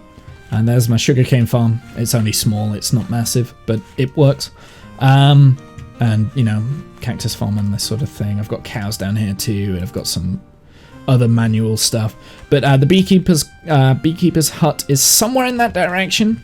So at some point I will, once I've done the beekeeper's interior, we will have a secret passage that goes to the beekeeper's hut, and it will all connect up with this underground area down here. And I wanted terraform and do this as well. But yeah, quite a lot of stuff. So in there, in this underground tunnel, there will be some form of mob farm at some point, but I haven't done. Here's the thing: in my history of Minecraft, of which is now 10 years, in the whole time of playing Minecraft, I've never done a generic mob farm ever. Never done one. Never done a general mob farm. It's always been a specialty. So I've done a special gunpowder farm before. We've done multiple of those on stream for like other worlds and things like that. And I think the one that I tend to go for is powered by cats, because I always have a villager breeding system. So I've always got like infinite amount of cats. So I just, you know, do a cat powered. That's my favorite one, is a cat powered gunpowder farm.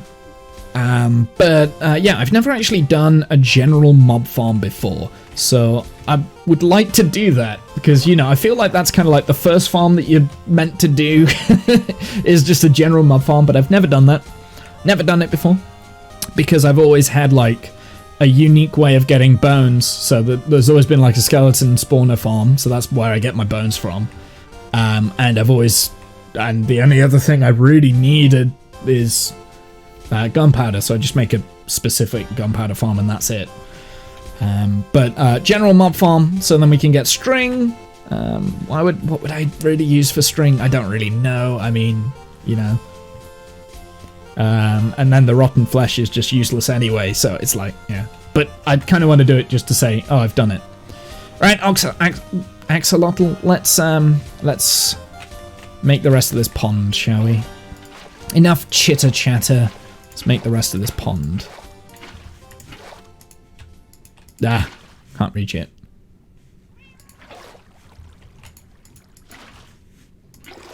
Oh, there we go. And axolotl, you are now mine again. Please, thank you. Okay, so that's the pond made. Do you know what? I actually regret filling it in like that now.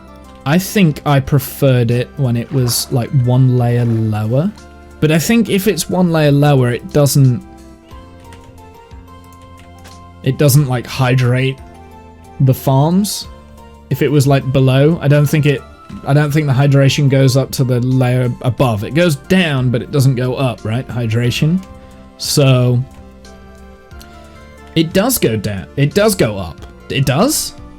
It does both. Okay. Let's try it. I'm interested. Actually, you know what? Let's do it with stone so I remember where the...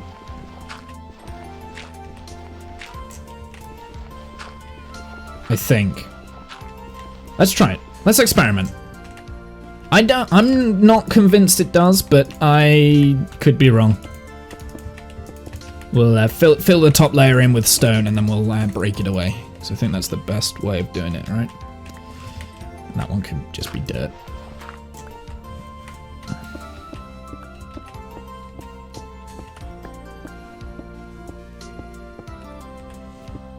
Because then we can have our sugarcane, right? Then we can put the sugarcane like in these spaces here. Like so. And I'll probably interlace that with sand as well. So we'll have like little bits of sand going around it too.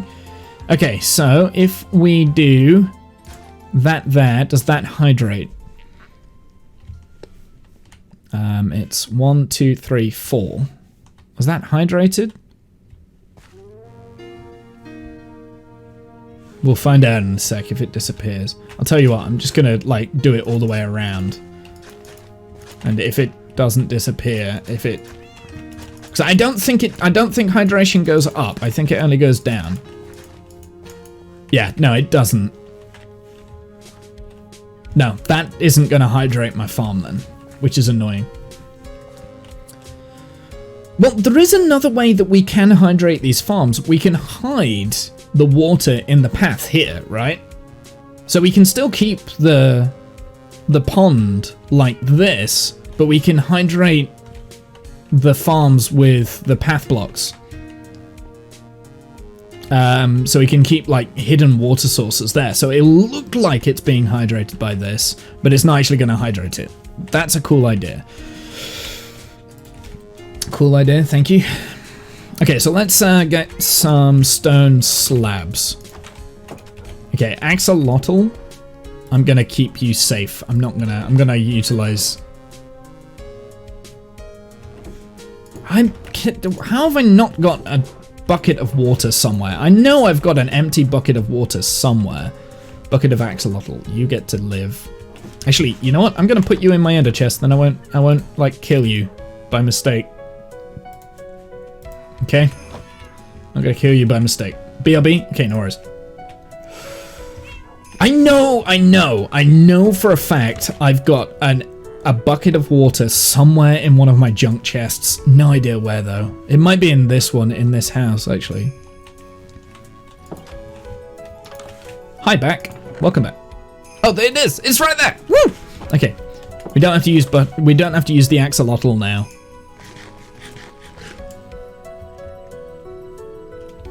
Okay, so what do I want to do? I want to turn these into slabs.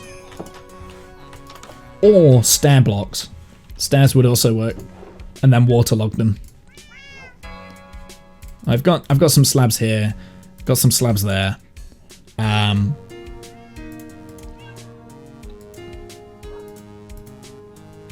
Do you have any andesite stairs as well? So there we go. 1, 2, 3. Yeah, okay. That'll be enough, right? Let's just go around and place these water sources in different places. So this could be a water source.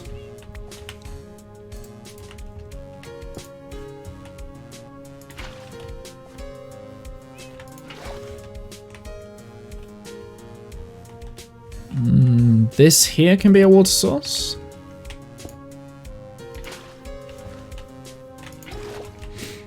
And it is just a matter of placing it in random places, I think.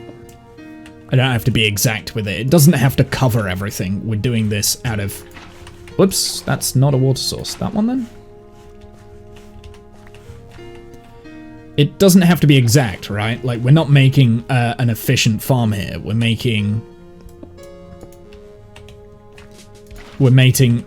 something that looks good, I guess.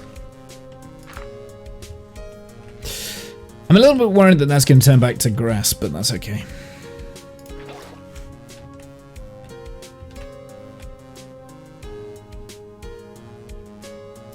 Actually, I want to get rid of that one anyway. That coarse dirt.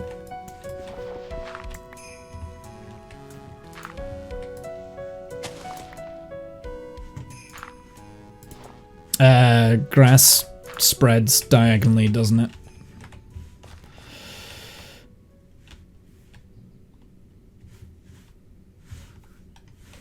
It's weird that this and this...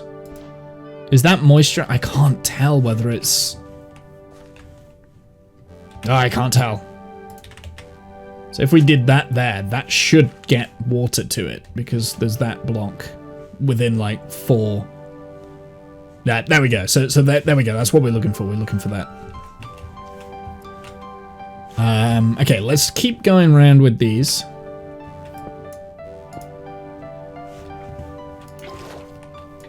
Ah, that one. I'm trying to remember which which one you just replaced.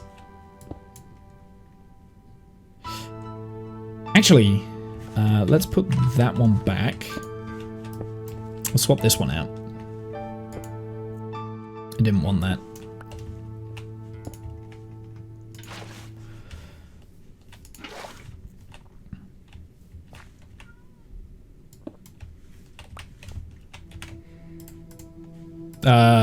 The upside down andesite, sure.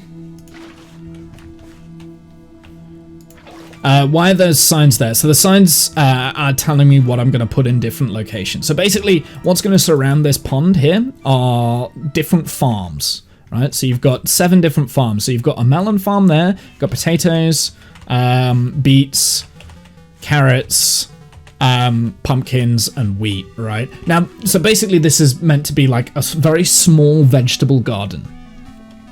So it's just as a reference for me, so I know what's going where. I might change that round actually, because I mean, we've got the potatoes there, which is like a yellowy color, so that's going to go with the melons, which are green. You've got the beets, which go red. You've got the carrots, which are orange. Actually, the beets, yeah, the pumpkins and the carrots can't go together because they're 2 orange colors, and the beets are red. So I want to split those up. So maybe I put the carrots there and the wheat at the back. That might work better, because then you've got yellow, green. I might swap the pumpkins and the melons around as well. I don't know if that makes sense. I don't know if that made sense. But yeah, basically it was just a way of me kind of eyeballing where things were going to go. Oh.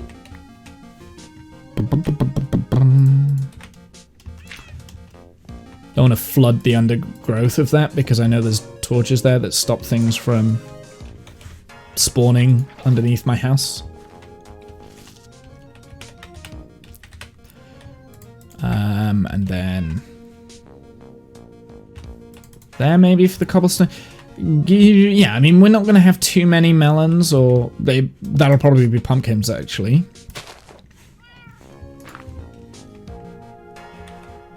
I'm new to Twitch. Is this an emote? Yeah, that's an emote. You can unlock them on my channel by just being in chat.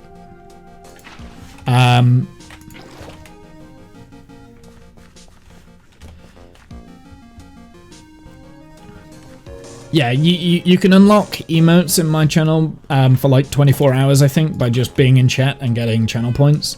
Or you can unlock emotes for 30 days by subscribing, which I'm not saying that you should, but yeah, that's basically what emotes do. You sub, if you've got like Twitch Prime, or if you've got Amazon Prime, you get a free Twitch Prime sub every month, so you can use that for different Twitch people, or you can sub for however much it is a month. I can't remember. I think it's like $5.99 maybe. I don't actually know. That's pounds. I don't know. How much to sub on Twitch? I actually don't know because I don't really use. It's $4.99. You can subscribe for $4.99 a month. My bad. It's not $5.99. It's $4.99. Yeah. So you can do that to channels of which I get half of that. But yeah. Or other affiliate streamers, you can use them on other affiliate streamers, and you get that, and you can use those emotes anywhere. Whereas I think if you unlock the emotes, you can only via the channel points, you can only use them in this chat. But I could be wrong. I could be wrong with that. I don't know.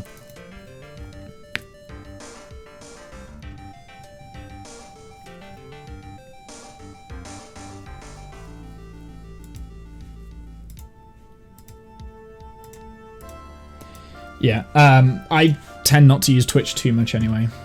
Hey Poseidon, how's it going, my dude? How are you? It's been a while. Okay, so how's this looking at the moment? It's alright.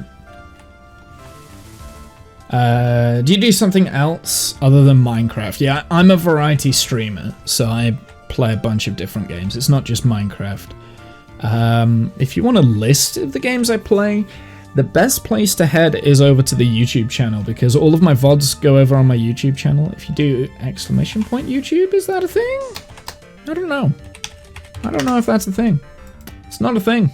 It's not actually a command.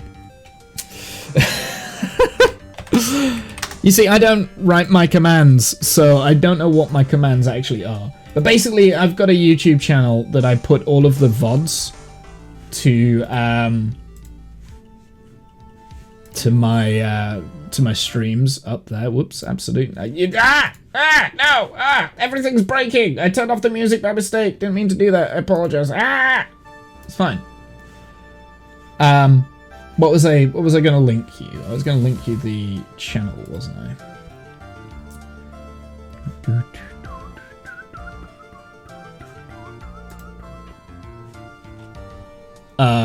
I think it's actually, you know what? One sec. Socials. It's not on socials either. Those are the 3 commands that you would expect it to be under. It's not there. Followage. There you go. 3 years, 5 months. What? Yeah, it's probably just YouTube.com/Mr. Womble, I'd presume. Let's see if that's the actual. It is. I was right. There you go. There you go. That's that's the link. 3 years. Yeah, 3 years is pretty. Shut up, past Womble. 3 years is pretty good. 5 minutes. So yeah, that's the YouTube channel. If you want a list of all the different games that I play on Twitch, there's the best place to do, but I can list like a few of my most recent games. So this, Minecraft, is a long, like, I've been streaming this for 7 years, thereabouts. I've been streaming for 7 years, so I would say this is about 6 years. The first game I ever streamed on Twitch was Kerbal Space Program. That was kind of like what this channel was mostly about. It was mainly about like spaceflight, rocketry, that sort of stuff. I'm a huge spaceflight nerd. So I did Kerbal Space Program for a long time. Other more recent games is probably RimWorld. That was what I played a lot of that in the early part of last year. F1 Manager.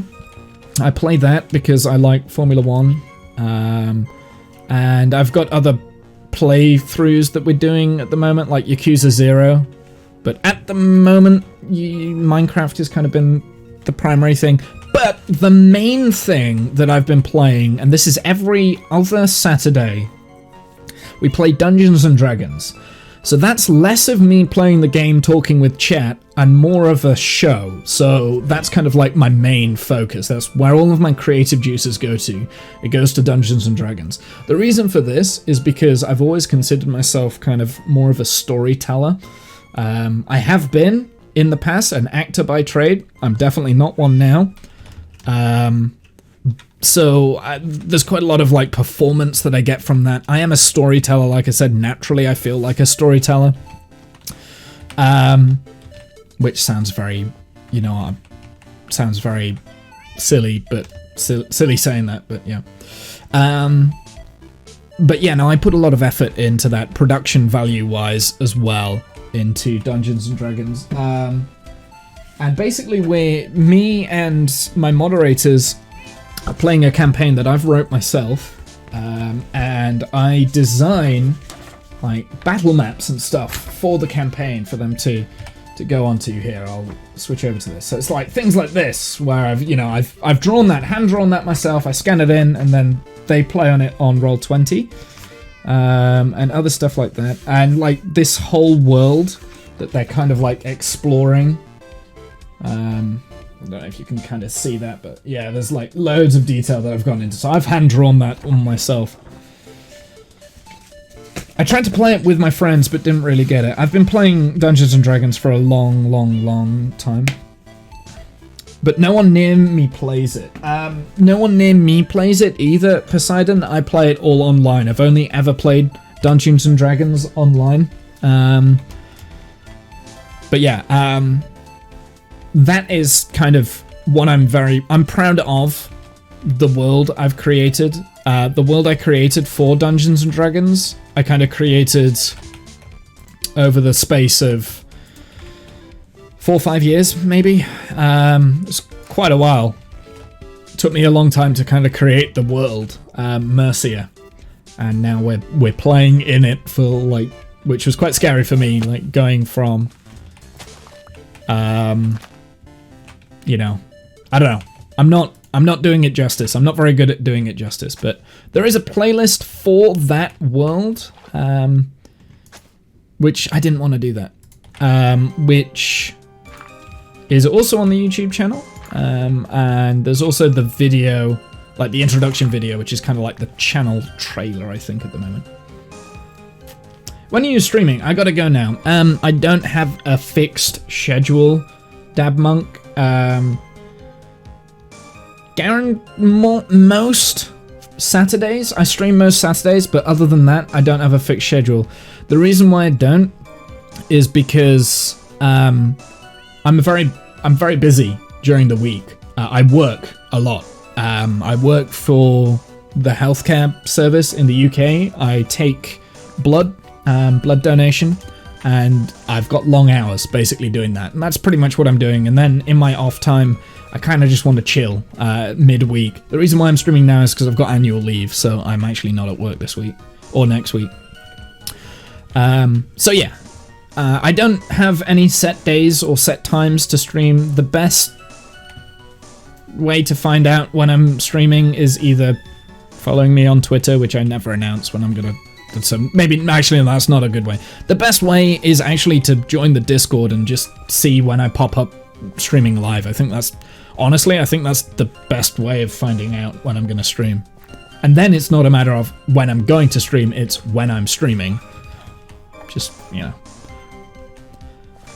Just by chance, I might be streaming one day. So hopefully I'll see you soon, but there's no pressure, man. There's no pressure. I've enjoyed your company.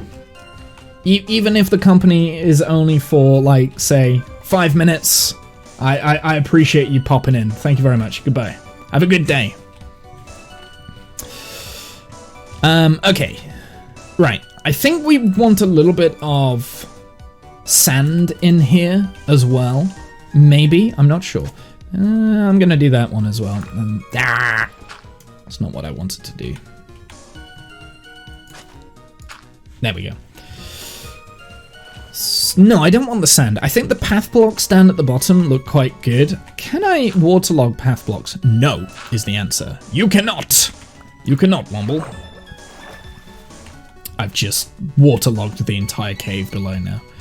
Okay, so let's have a look. Let's work on... So I think the melon and the pumpkins are going to be different. So let's do the pumpkin over here. All right, so let's work on where the pumpkin's going to be. melons. This is going to be where the melons are, actually. Should we do this randomly, or should we kind of like block it out a little bit in a cooler fashion, right? So it's a little bit more structured. Maybe we should do it like so it's a little bit more structured. Let's do that.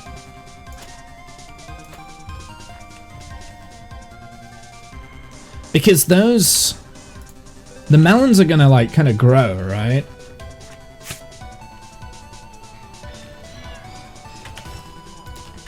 The melons are gonna grow is like the worst sentence I've ever had. Let's get some bone meal and we'll see where they grow to.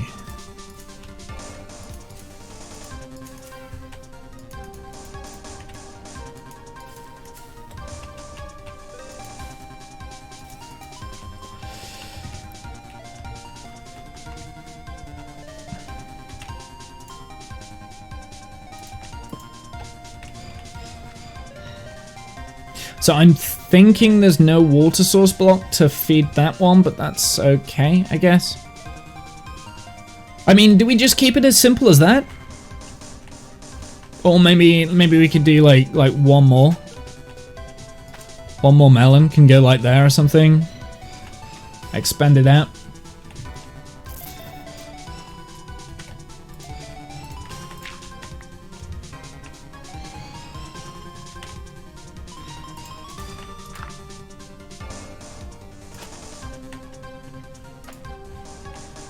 I don't know where I put the water block. I think that is the water source. So 1, 2, 3, 4. So that they should get hydrated. I think. Yeah, it should get hydrated from this water source block, because this is water source, right? Yeah. So those all should get hydrated. Okay, I think that's where the melon patch is going to be. So we'll leave the melons like that for the time being, and then I might like surround it with a little bit of just bone meal the grass in between. And I did say maybe if we had like a small path that kind of goes around this. So let's get rid of this.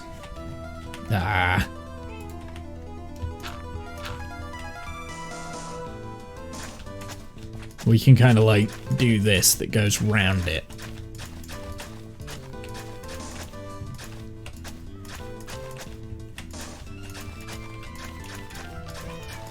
So it kind of like goes round the whole. Okay.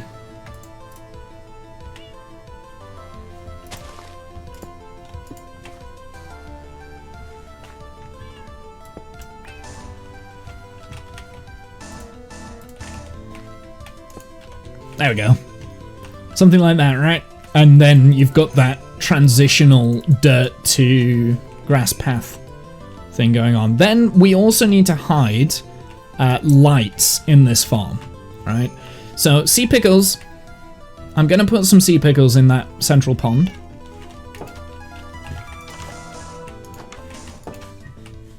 And I know I've got sea pickles.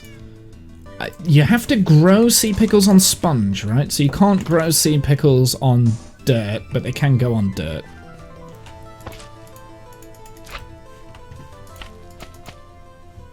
I believe.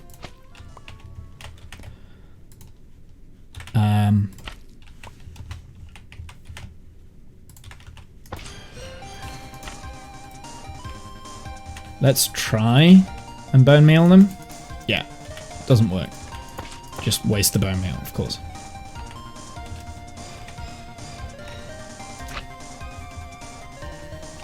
Okay, so we've got some sea pickles in there now. Oh, we've got so many cats knocking around. Sea pickles can go back away. I don't think I'm going to use those again. I will get the small drip leaf, and we'll add that into the center, and we'll get some kelp. And a few more bone meal. Get some grass in the pond.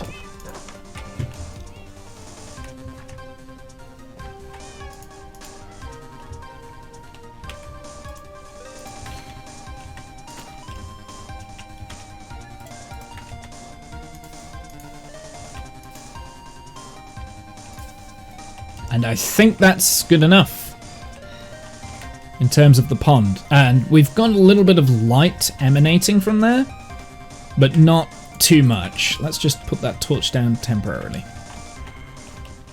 And it looks like these melons have started lighting up. So something that we could do, we could add like, so somewhere around here, maybe on this one. No, not that one. Maybe on this one we can have like a moss block carpet with a light source.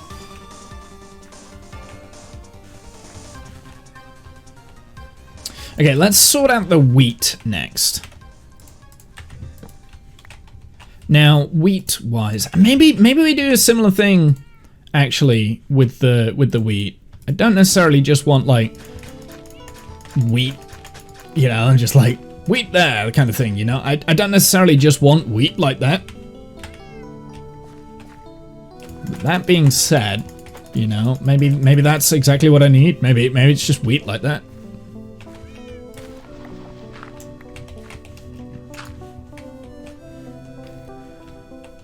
Little bit more interlaced, and I think this one probably isn't going to reach the hydration points.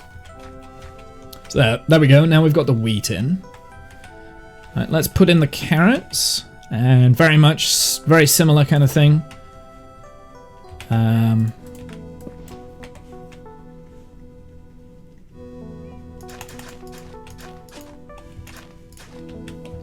I don't want it. I don't know if I want it right next to the path, actually. Whoops. Bah. I'll sort that in a sec. Maybe I do want it right next to the path. So, carrots. Do I want it random or do I want it... Oh, I don't know. I don't know. I think it's a matter of like putting things down and just hoping I get it right. And I really need to be careful not to get creeped up on by a creeper because it's midnight. Well, I say midnight. It's not actually midnight, but you know what I mean. Yeah, no, I don't... Because I've got the path block here, I definitely want a boundary around the path of like either dirt or... coarse dirt. Probably coarse dirt. I'll probably get rid of the grass blocks. Now, talking about grass blocks. Come on. There we go.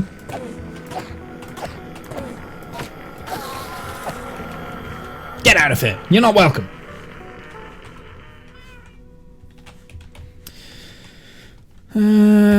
Zombies coming in. So there is actually a weak spot here. They can get over the fence, but that's okay. We kind of knew that was going to be a case anyway. This wasn't meant to be a secure garden.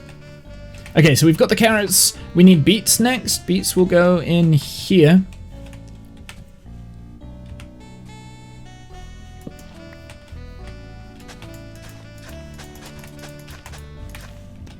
Just going to do that patch for beets, maybe. Like I said, I don't want... Oh.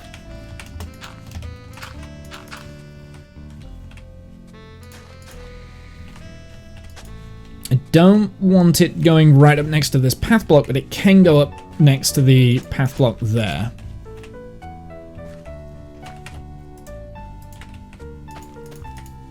And I don't have any more, but I do have bone meal.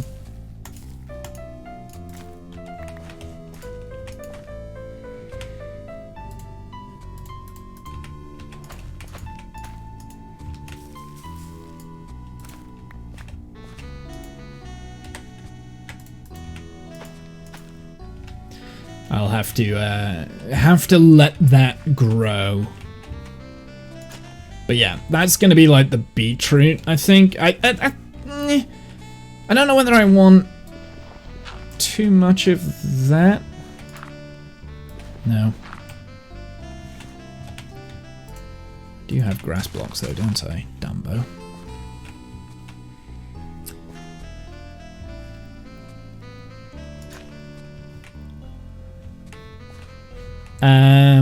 So this we can get rid of that, and can put in a little bit more carrot action. Okay, yeah, because then you've got like these like straight lines that kind of separate the farms, which I think works really well. Now the potatoes, I think the potato patch could be quite big here. Got a little bit more room for the potatoes, haven't we?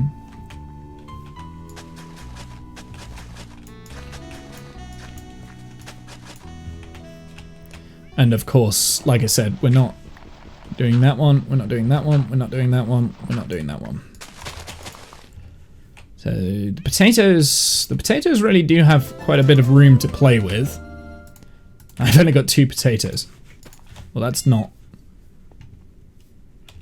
right.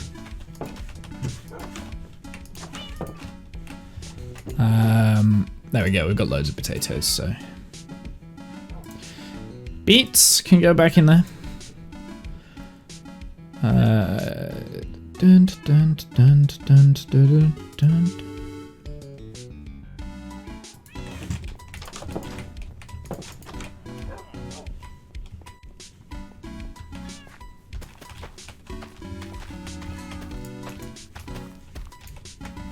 And if there are like places that don't have the hydration, we can always swap it out. But yeah, there we go. That's the potatoes. And then we can put the melons in this. Not the melons, the pumpkins. It'll be the pumpkins.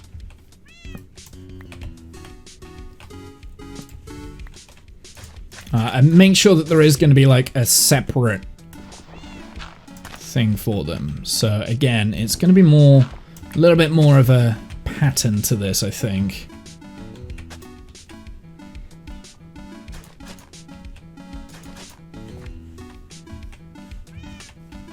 Maybe we don't pull the potatoes out this far.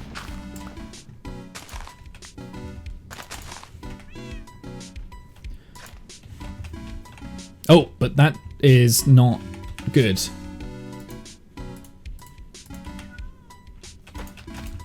We don't need loads of pumpkins anyway, so it's not like we don't need a big pumpkin patch.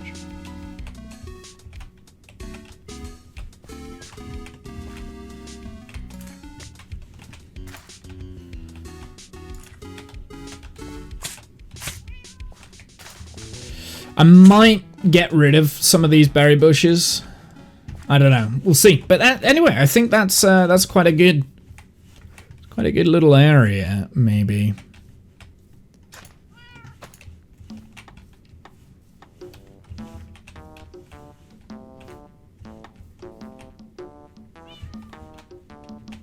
Yeah, get rid of that. Yeah, I'm pretty pleased with this. Pretty pleased with this sort of area. I like it. Cool. Do I have much bone meal? Let's make those build up. Cool. We've pretty much got all of the different melons now in place. It looks like that they're kind of like going around to the edges. That one's not grown, but that one's only got there or there to grow to. This one will have there or there. So, cool. Okay, so the next problem we've got is lighting. So let's get our jack-o'-lanterns, because I do have some jack-o'-lanterns. No, I don't. They're just normal pumpkins. I thought that I had jack-o'-lanterns in here. I've got some stream lights. And we need to get rid of any torches that we've got. And we need to place down the lanterns.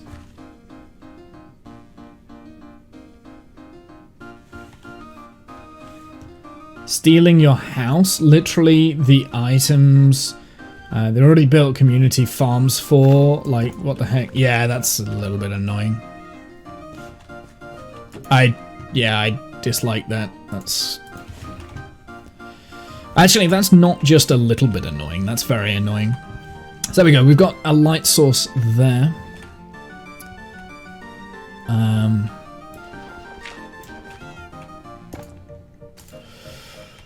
Yeah, I personally would be a little bit frustrated by that. Let's to put it nicely.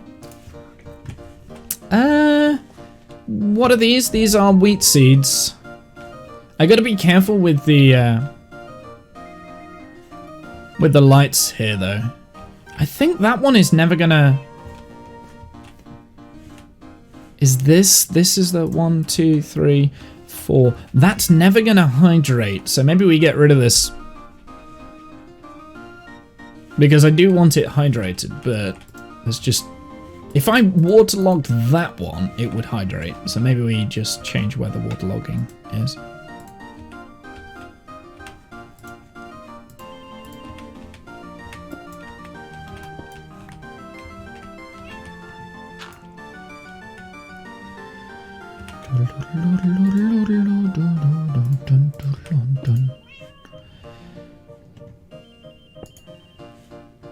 And then... Oh my god, my inventory! Alright, there we go. So that should now hydrate this. Although, I think it did hydrate in the end anyway, so... I don't know. I'm still looking around for, like, possible places for lighting. So lighting could definitely go in here. We can put a lighting block there. I've got to be very careful with where I put the lights, though. Because I do want all of this to be naturally lit.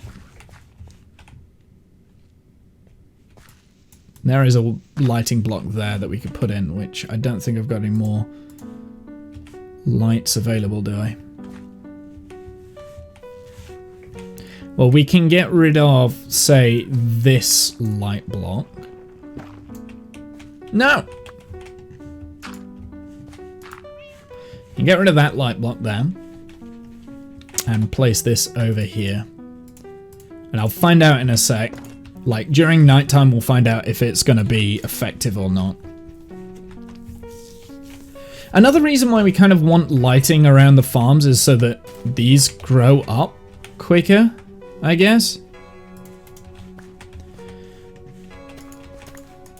I'm going to eat the beetroot. There we go. Worth it.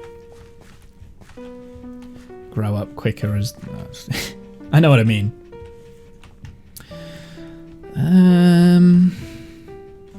So there's definitely a light block that I need to put in around here. And I'm actually thinking potentially we have like some form of lamp that is not connected to those.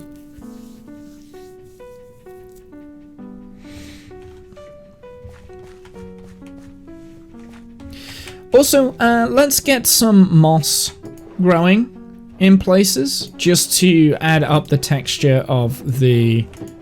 Wait, I definitely had moss out here. Maybe I... Am I just being blind? I feel like I'm probably being blind, right? Another way of hiding lights is having a mangrove roots. Maybe like, say, mangrove root here instead. And then having the light source underneath. So I definitely feel like that would go akin in that sort of an area, maybe.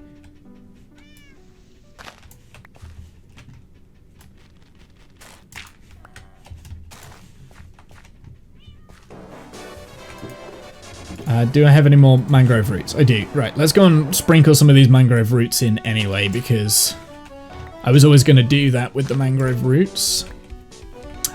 Actually, that's a really cool way of hiding them inside the pumpkin and melon patches, is having a mangrove root like here, maybe, because they should grow on the mangrove roots.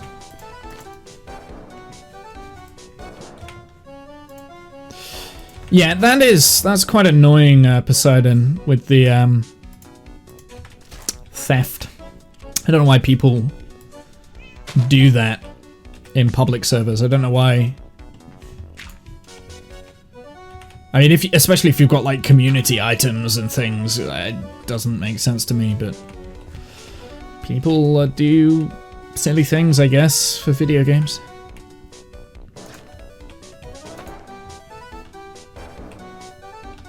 There we go, that one actually is waterlogged.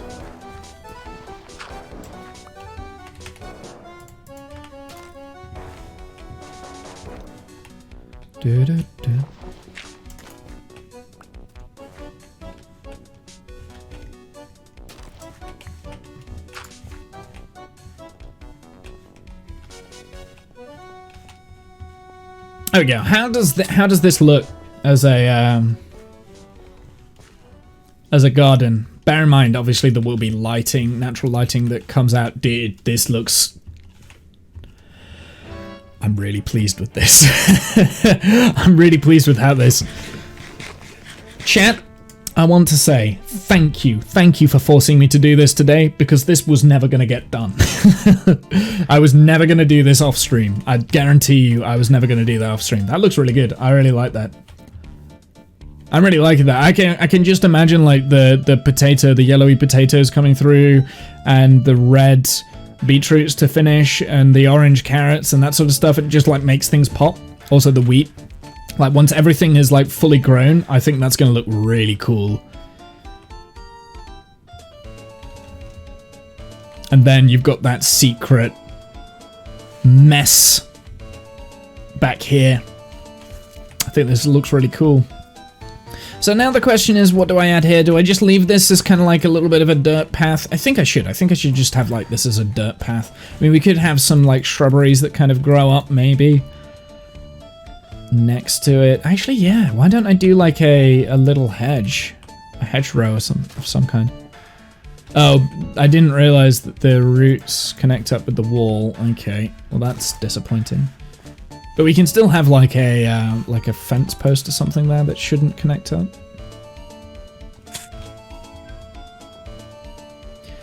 Let's get some light source blocks.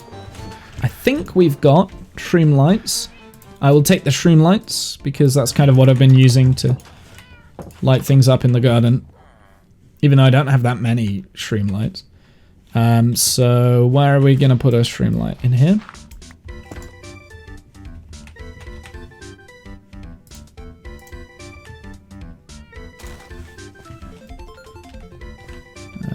Huh.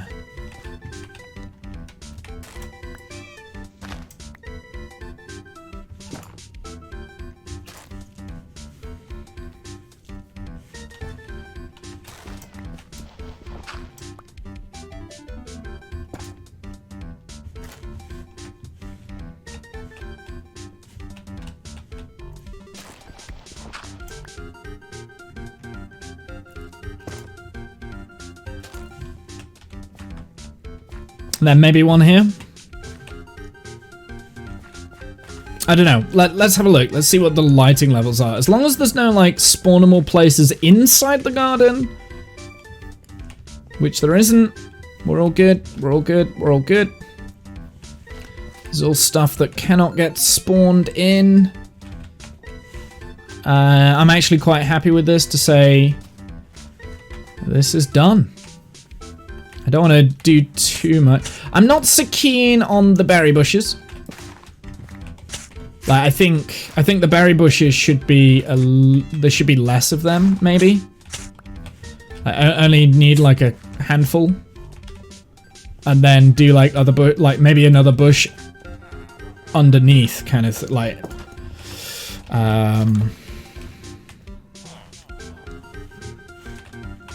Yeah, and only have a few berry bushes. Maybe like the odd here, there, and everywhere kind of thing. They're also annoying.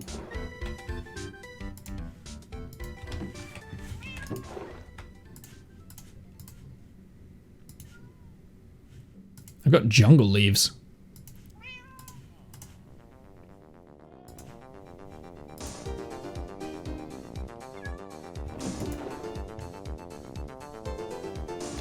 Mangroves, jungle leaves, oak leaves. Yeah.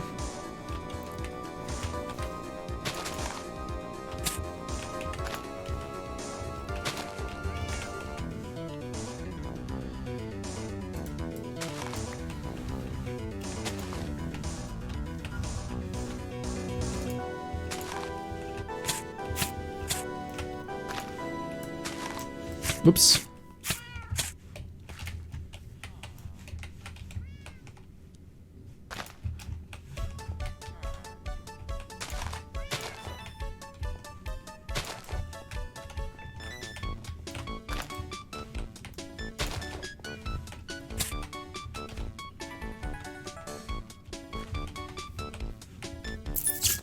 This isn't looking good.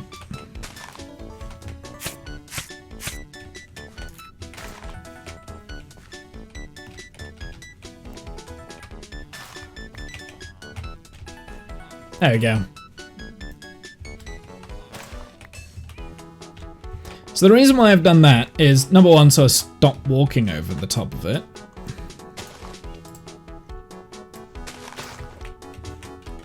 And you can still kind of harvest the bushes, right? Maybe you can, maybe you can't.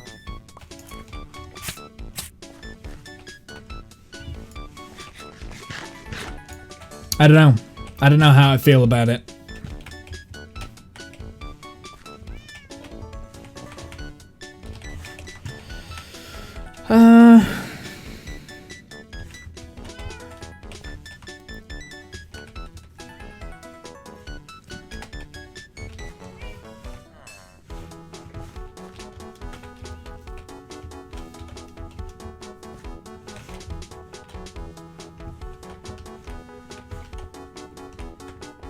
I'm just having a look to see if there are any, like, weaknesses in the light level, which I don't think there are. There we go. So now it's kind of like more of a shrubbery, I think, than a... I realize there's that one berry in the middle that I can't access. Unless I get rid of this, I guess. Oops.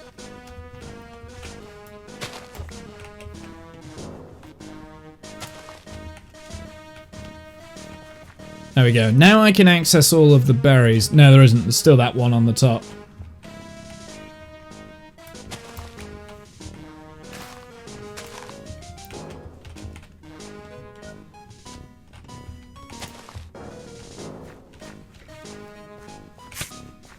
There we go. We can access all the berries as they grow. We've got the odd one there that's going to be out on the corner. And maybe like an odd one. No, not there. There.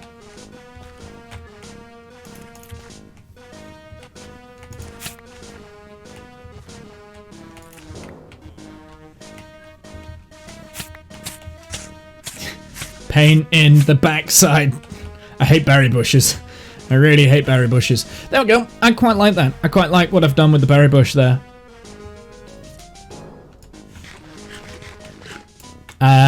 What is the light level though here? 7, 5, 6. So this is really low. This is spawnable block right there. Just for the time being, I'm just gonna put a torch there. We can get rid of this torch and potentially put in a block there for a light.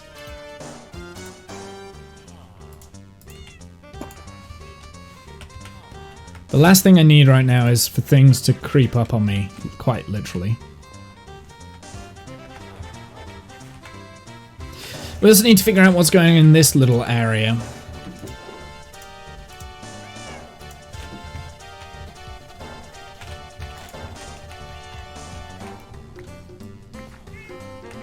I guess we could do like more overgrown stuff maybe there, or maybe just like a small bush. Let's do a small bush.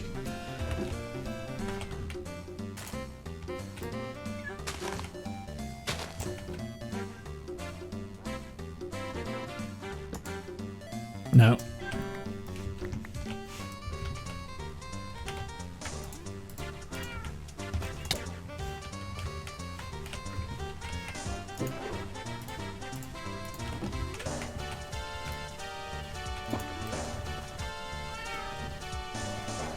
I don't large bush either.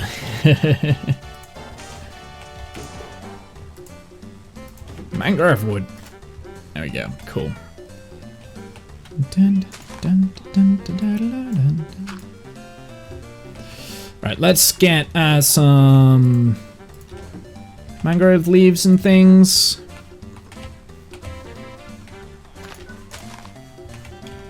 Do I not have any more mangrove stuff? Hey, Buzz, how's it going, my dude? Morning. Good morning.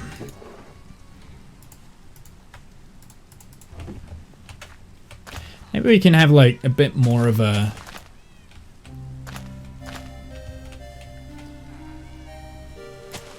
shrub base for this, like kind of like a bit more of a tree base. We just have it growing up there, maybe.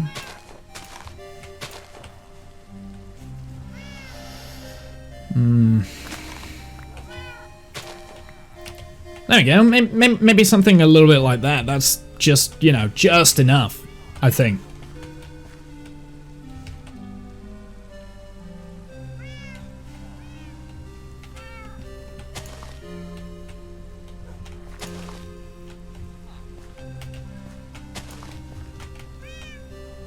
Turning it into a Christmas tree.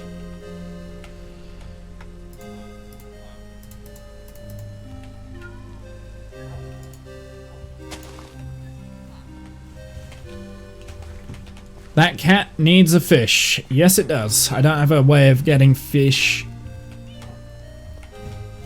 There we go. Why not? Why not that? I think that works. Right, let's bone meal. I don't have any bone meal on me. God damn it. I hate the fact that I've just got like no inventory space. I hate this. I hate it, hate it, hate it, hate it, hate it, hate it, hate it, hate it. Get rid of all that junk. Do I have any bone meal? I do have bone meal.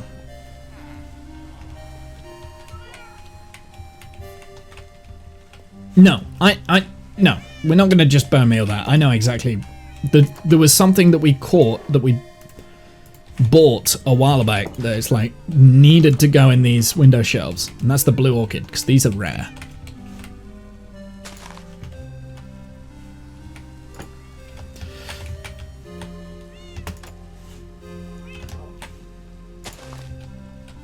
But I did want to bone meal that. I do want to bone meal this. Maybe I don't want to bone meal that.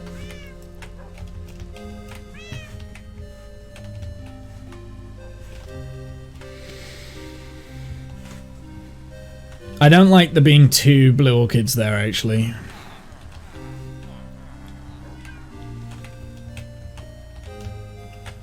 Oh, this is like parkour mania, man. Ah!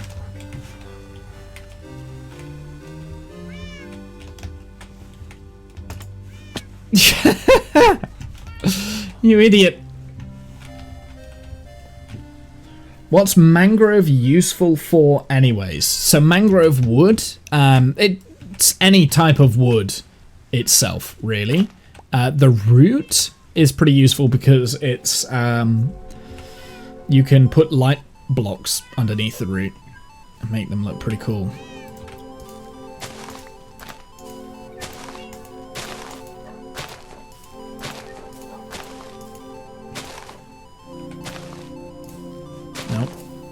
Nope. There we go. So this is the root here. I think the roots look really cool next to like oak trees and things. But you can hide a light source underneath. I don't have one with me. But you can hide light sources. Very much how leaves work. But the root you chop, the bark you chop with an axe. Because you chop bark with an axe, right?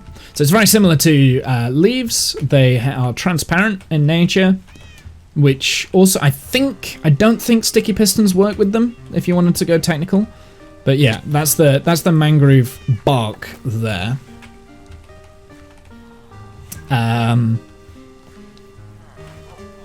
Oh, mangrove root. The mangrove wood is just another wood type. But it's like red. It's a good wood type. It's a very good wood type. Very useful. I don't have any with me. I do have some in storage though, so I'll show you real quick. So woods. So I've got a little bit of wood here. And we'll kind of like break it down, and I'll kind of like show you the different patterns and textures and stuff you get with it, because it does have slightly different texture.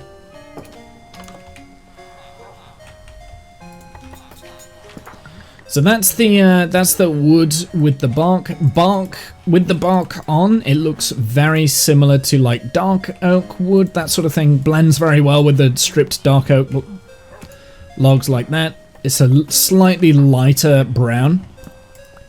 However, when you strip it, bright red. That stands out very good. So basically, we can do like bright red doors and stuff with wood now.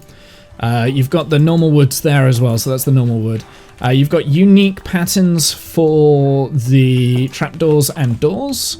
I realise you're not necessarily interested in the beauty of a piece, but yeah, mangrove planks and stuff are probably my favourite wood type at the moment. I haven't built with them yet. I say they're my favourite, but yeah. But there's the trapdoor. So the trapdoor has a circular thing. It's got the eyeball. Get my eyeball treatment starting tomorrow, so nice. Well, that's cool. That's exciting, man. You say eyeball, and my trapdoor is literally an eyeball. It really is. The mangrove trapdoors look really cool. I used a little bit of mangrove on my cottage here. This is the beekeeper's cottage, the beekeeper's hut. So I've used mangrove trapdoors down at the bottom because I think the red balances out the browns really well and the whites. The red and the whites work. Again, you potentially not something that you're that bothered in. But in terms of a technical aspect, it's wood like any other wood, right? It's just another type of wood, really. The differences with mangrove root is it acts like a leaf in terms of lighting block. You can light it like a leaf, but you chop it down with an axe because it's root, right? It's a root piece.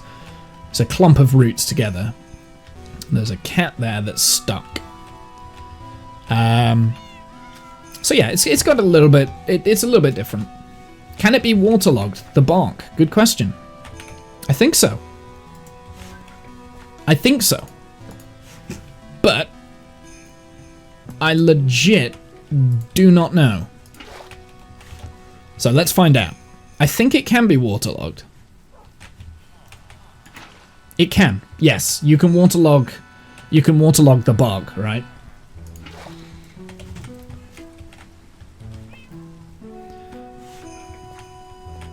So the answer to that is yes, it can be waterlogged. So for me, like it's quite a good block. I quite like it, you know. So there you go. There it is, waterlogged. It can be waterlogged right there.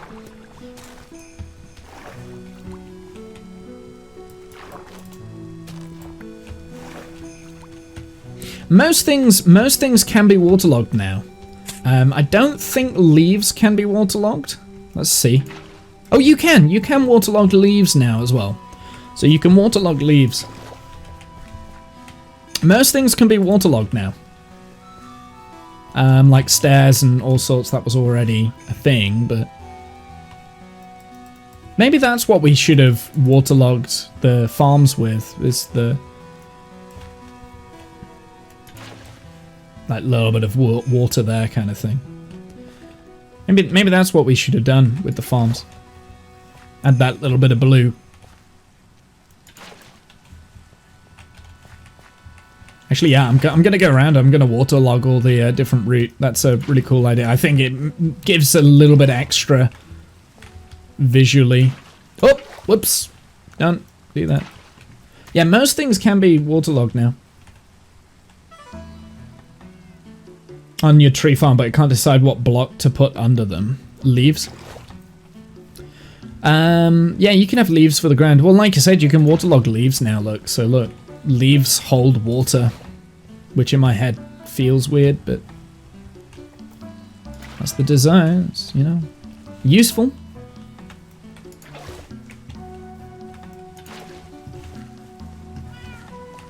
I don't think I need that one there.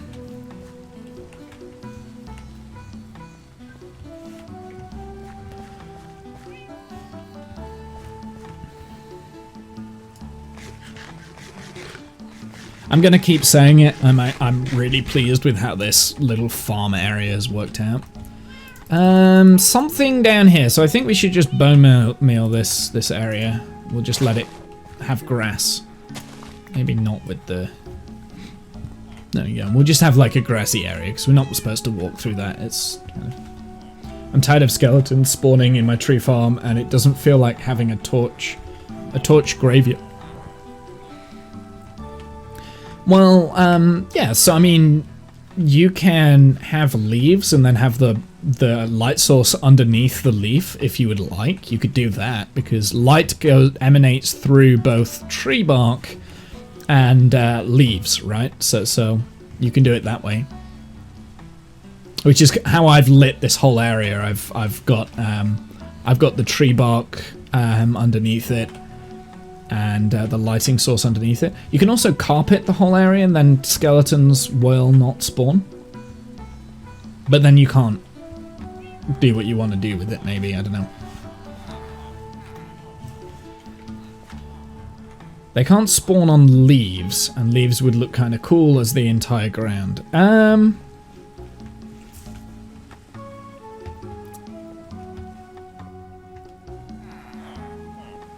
Are you sure they can't spawn on leaves? I have a feeling you're right, actually. Yeah, no, they can't spawn on leaves. Nothing can spawn on leaves. Because it's an air block. I'm curious to know, actually, whether the bark works the same. It probably does. Because they are air block. They're counted as, like, transparent air blocks, right? I'm really pleased with that garden. That garden has now... That's came along really well. Exactly how I wanted it. It's not how I was imagining I was going to do it, but it's turned out, you know, it's the same, right? Like, I just need like 2 more pieces of beetroot, and didn't get any out of that. That's annoying. Yeah, this whole area came along really well. I'm quite pleased. Nothing can spawn on any transparent block, as I understand it. I think you're right. Same with bedrock, right? Oh no, things can spawn on bedrock. Yeah, creepers on top of trees would suck. Yeah, I'm not sure whether the bark counts as a transparent block. I guess it must do if you can waterlog it. Because I think you can pretty much waterlog any transparent block now, right? So, apart from glass, so you can't do glass.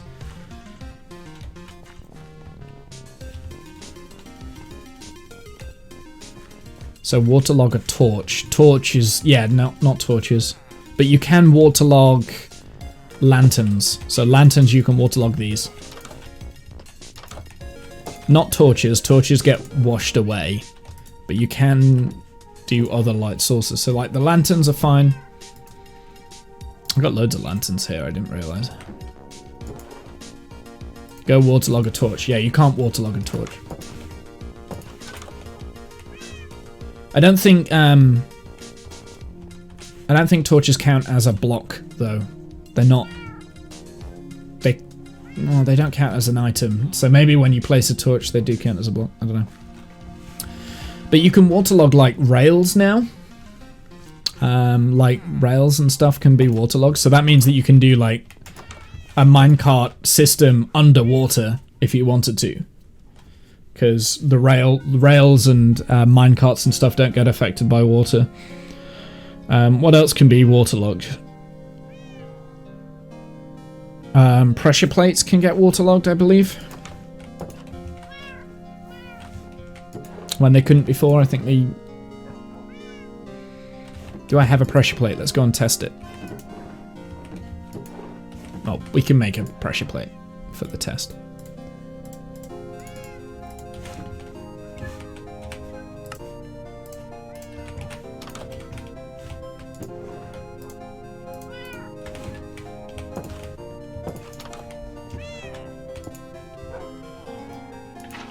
No, you cannot. Not a pressure plate. I was wrong with the pressure plate. Pressure plates can't. I apologize. Yeah, I'm not 100% accurate on like everything. I can't. It's quite difficult to be 100% right all the time. I was going to put something in there. Ladders can.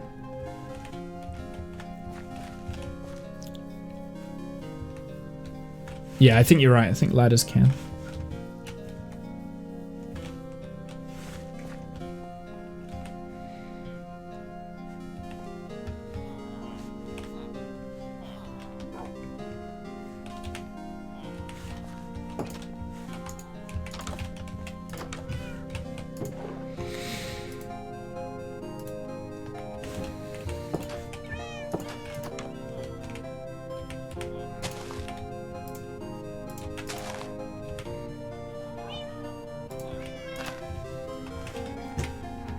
Just adding a little bit of color to the build now that we've got the now that it's pretty much this build is done, so I just want to make sure that I'm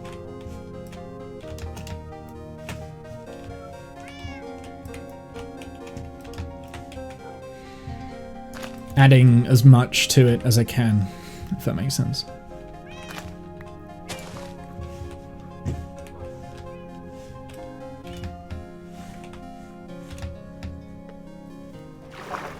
There we go. I might add... So I wouldn't mind some lily pads, but lily pads are difficult to get hold of. Like, I think there's literally a finite amount of lily pads in the entire world, and I have none. So, wouldn't mind adding lily pads, but I won't. In fact, instead, I will do drip leaf. Oh, you can fish lily pads! Of course you can! Okay, well, drip leaf is just as good.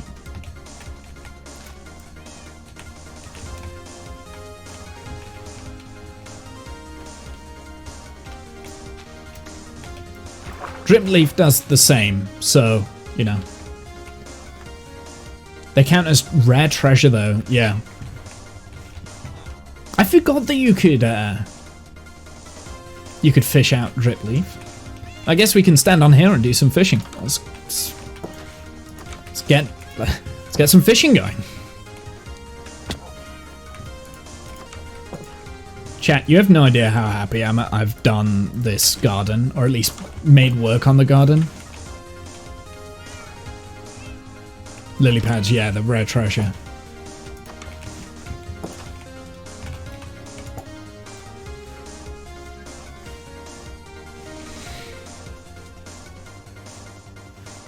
Use my brand new pond to fish the lily pad that's going to go in the same pond. Yeah, I'm pretty pleased with this. This looks good. This is probably some of the best terraining I've done, and I know it's only over like a small area, but it sums exactly what I wanted it to feel like walking around this thing. So I'm pretty pleased that I've been able to make this look good.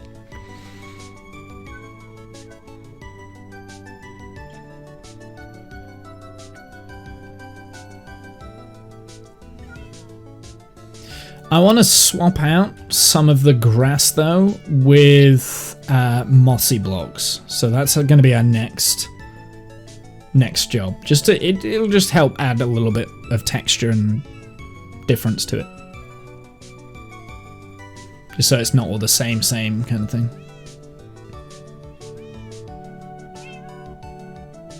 I don't know how the fishing works anymore. I've only got Look of the Sea, so I don't have lure on it.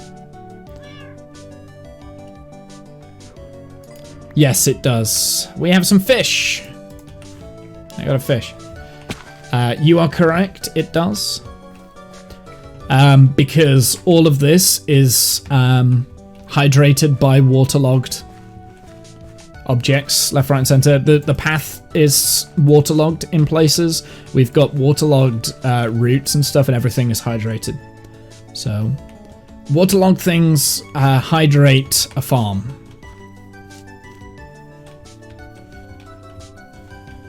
Okay, let's go and get some moss.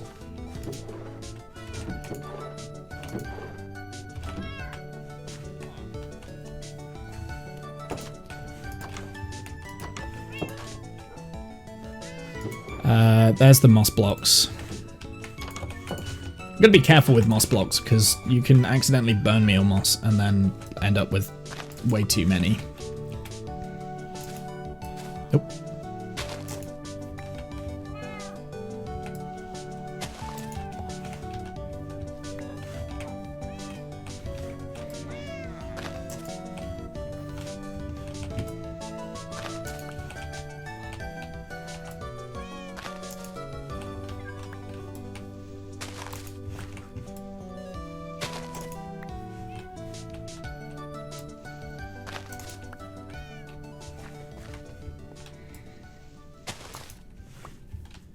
Just sprinkling in the moss where I can. Rain gives it a boost, sunrise, sunset gives it a boost, correct. Yeah, that's a waterlogged block though.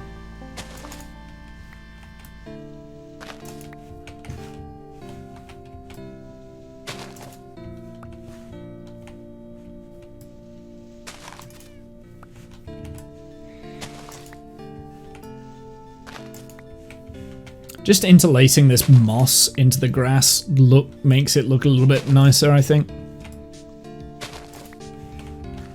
It's just gonna add a little bit extra color to it, like makes it a little bit brighter in places. It doesn't have to be perfectly moss all over and bright and everything, but just makes it a little bit different, I think.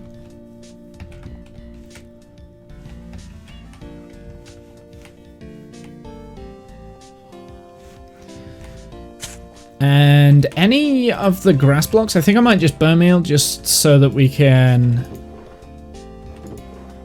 I've got no burn meal left. Fine, whatever. For this rose, we'll add it around this kind of shrubbery around here kind of thing.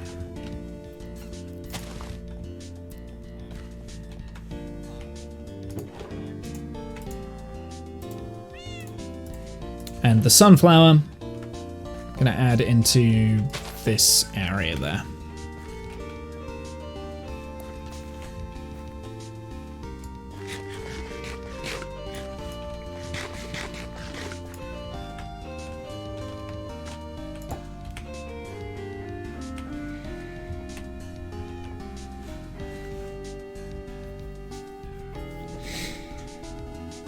So, rumors, but seems light helps. Seems having a water source larger helps.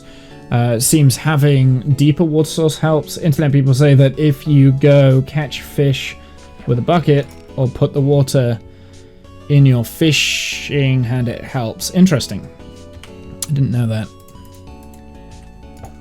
I mean, I think you're right. I think that sounds right. I haven't tested it though, so I don't know if it is.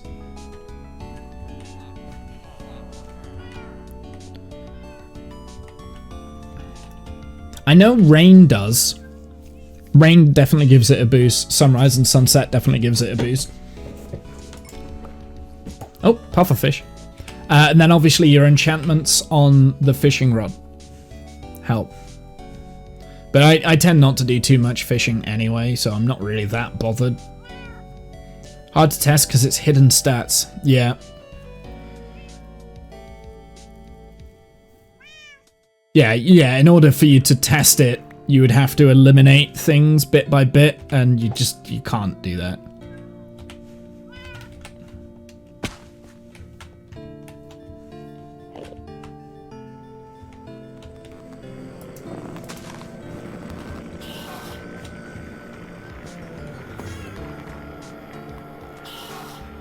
Better not be trampling my garden, bitch!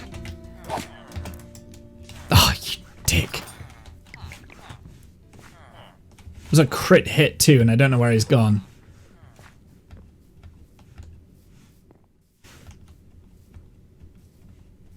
He just wants to give me an ender pearl, yeah, and he disappeared. So this is why I always put down a boat. Because he's teleported somewhere and he's just yeeted himself off. Oh, I hear him. There you are. Yeah! Give me your fucking ender pearls. Thank you. I got 2 ender pearls from that.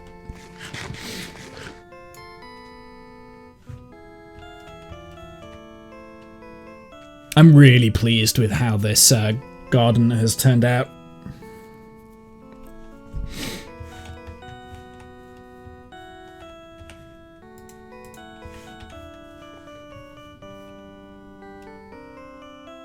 Hey Sign, how's it going?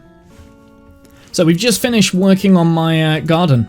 You know that garden that I've been teasing for such a long time and been putting off and off and never doing it? I finally did it. Chat made me do it. At the beginning of the stream I was like, hey, we can either work with villagers today or we can work on the garden. So we worked on the garden because chat was like, just get the garden done. I was like, okay, fine.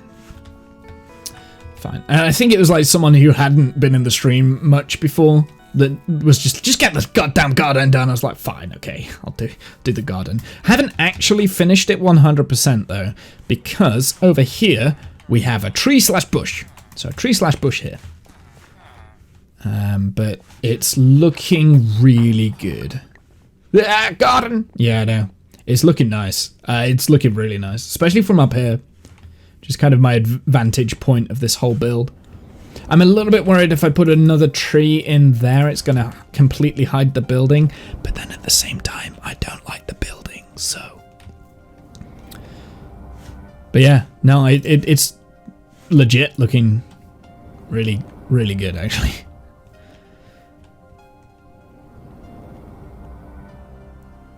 So basically what I did, I decided, I mean, the original concept of the garden here was that we were going to have like all sorts of different items to farm. So we've got our wheat, we've got a wheat patch here, we've got a small little melon patch, we've got a carrot patch, we've got a beetroot patch, which I haven't fully grown yet because I still need a couple more beets. And we've got a potato patch and a pumpkin patch and some sweet berries here. So pretty much this is in like its own little berry bush. They come around, you pick your berries, the gardener would like then maybe harvest the pumpkins, that sort of thing. There's the path that kind of walks you around this nice little pond that's dropped down. A little bit further down, so it's an inletted pond.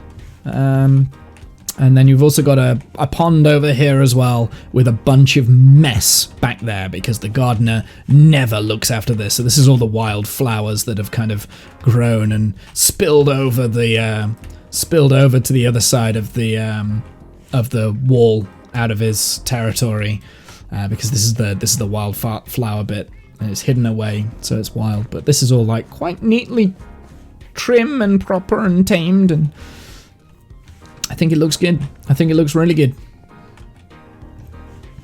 And we've got hidden water source blocks inside these mangrove roots and also inside the path itself. There's water source blocks all the way through this path.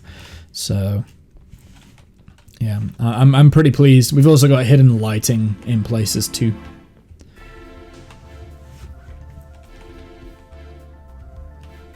Lighting inside the actual pond itself with the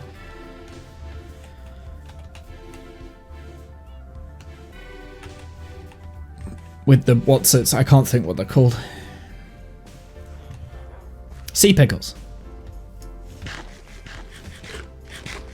So it's all nice and well lit during the nighttime, and it actually looks even better during the night. You've got like a nice break of color as well, so the colors don't like sit next to each other. So you've got the orange, symmetrical orange kind of thing. You've got the symmetrical yellows. You've got red, which is kind of separated from the other red there. So like all the colors are blocked off in correct fashion. And then obviously just green throughout. And the browns throughout as well.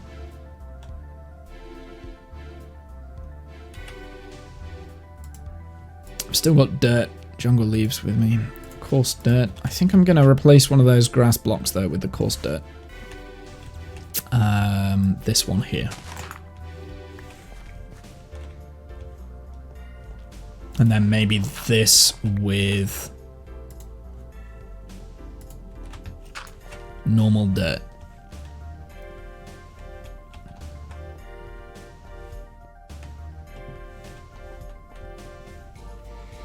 But I mean, yeah, I'm pretty pleased with that. I also put in this new tree as well, so there's a hidden tree in there as well, just to help put the build a little bit nicer. Oh, we've not put anything on here. What was I going to put on that? I was going to do something with that.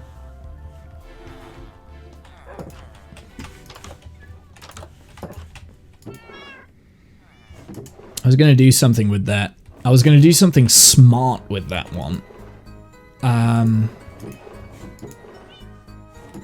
How do you make a plant pot? Is that bricks, isn't it?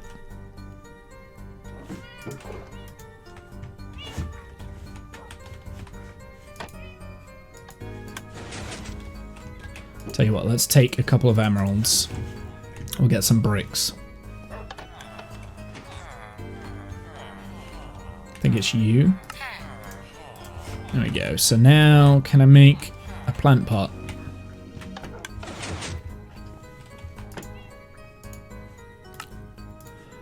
Flower pot.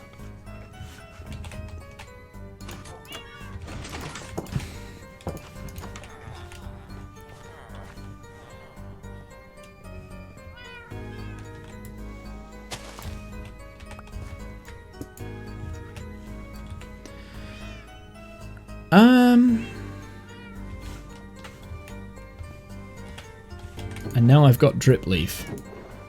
Can I put drip leaf in a flower pot? Actually, I don't know if I can. I cannot. Okay. Changing my mind.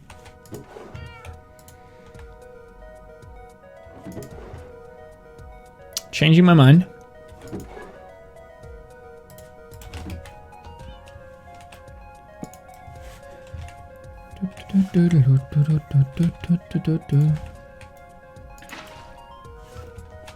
Actually, I might go with jungle. Do I have any coral? I bet I don't have any coral whatsoever, do I? No, no coral. That's annoying. We'll have to wait for a wandering trader for a coral then.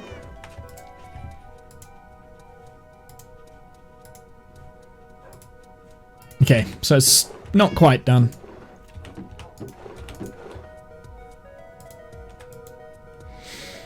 Actually, I think I prefer doing it this way, actually, the mangrove trap.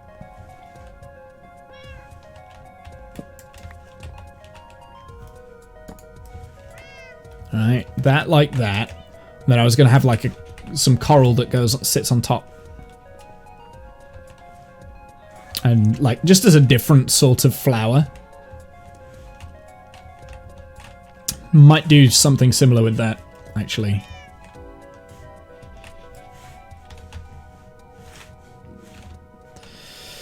But anyway, we will leave that for a sec. Because I know it's a trick that you can do. You can like waterlog something and then put coral on the top and it doesn't die.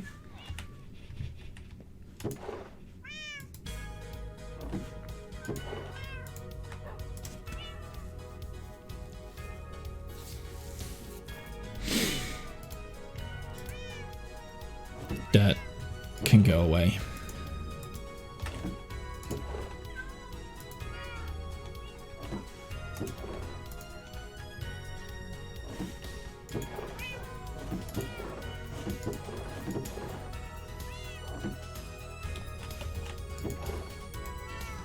So many wooden spruce buttons.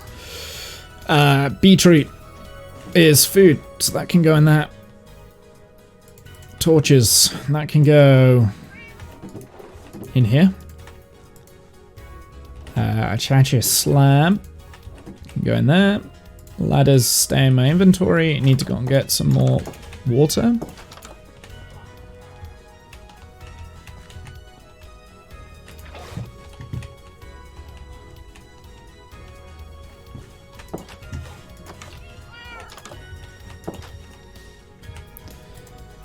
Raw cod, that can go away as well.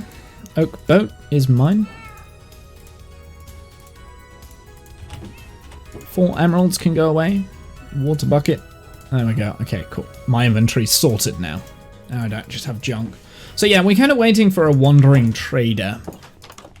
And hoping that they have coral. It's either that or we go out to an ocean and get some coral from there. Would be pretty cool.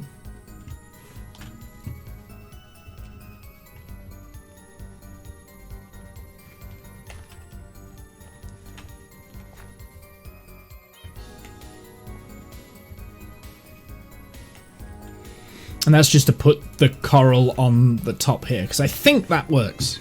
I got that trick from Scar. Good Times with Scar. I'm really pleased with how this has turned out. Now we could, where are they? We could start building this tree/bush. Now I don't want it to be as big as that, but I definitely think that I need some form of tree, right?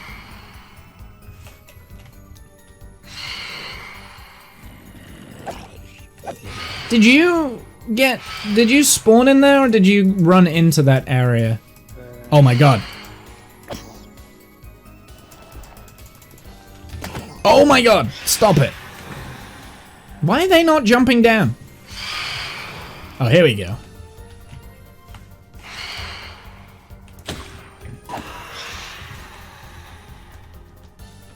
Why is it not coming down? Oh, hello.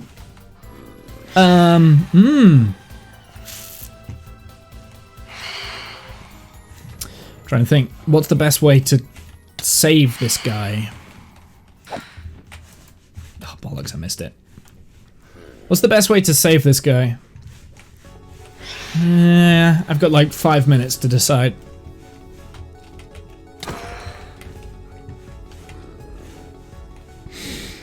Dig a hole maybe, but then I've got to make sure that he is...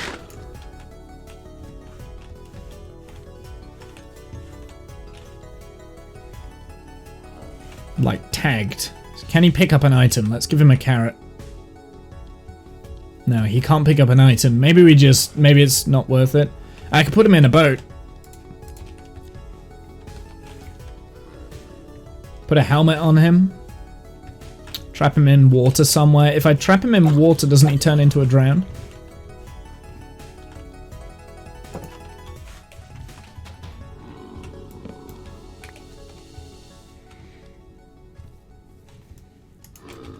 Alright, if I put him in the boat... Ah, you bastard!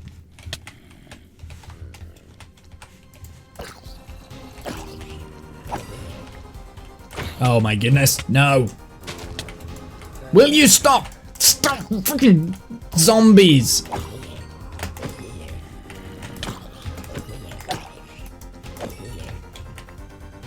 Jesus.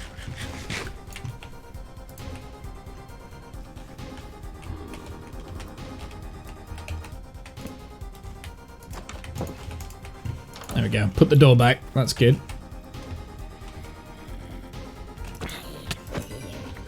Only if he drowns from the water. Well, he's secured, but he might despawn. I can't remember whether they despawn if you put them in boats or not. I think they still despawn, right? So we need to get a dispenser and dispense an item of clothing or something onto him. But if I go too far away...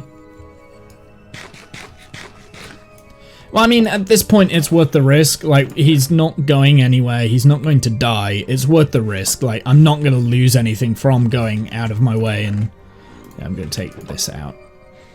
Yeah, I don't have a dispenser here. Oh, but I think I know where there is a dispenser.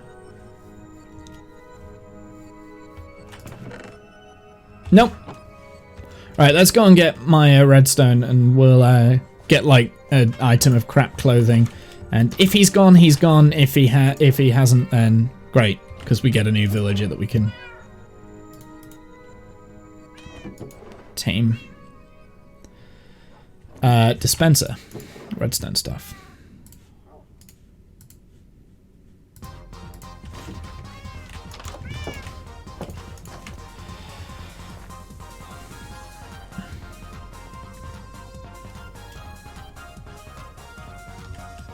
Now the question is, has he disappeared? He hasn't disappeared, so that's good. Now then, the next question is, will this work? Just to safeguard him. Oops. Ah.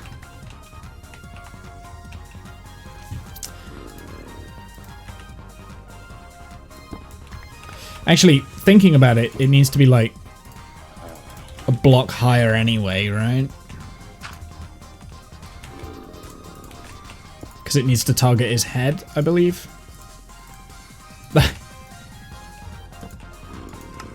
No.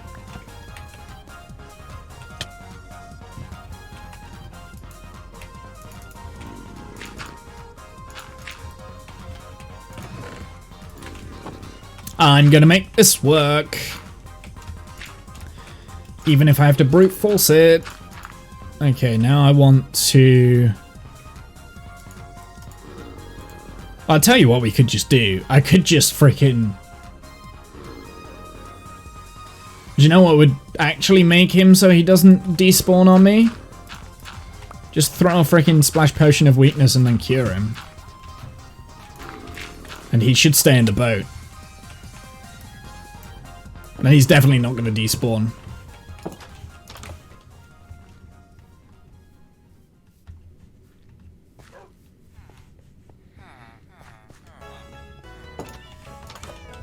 And I'm sure I've got a splash potion of weakness somewhere. There's a splash potion of weakness. There's a golden apple. Right, let's go and cure him. Because that will lock him in and he won't despawn then. Then I know 100% I can go away from this area and... There we go. And he should wake up inside the boat so then we can boat him away when we want to. Okay. And if not, he's stuck.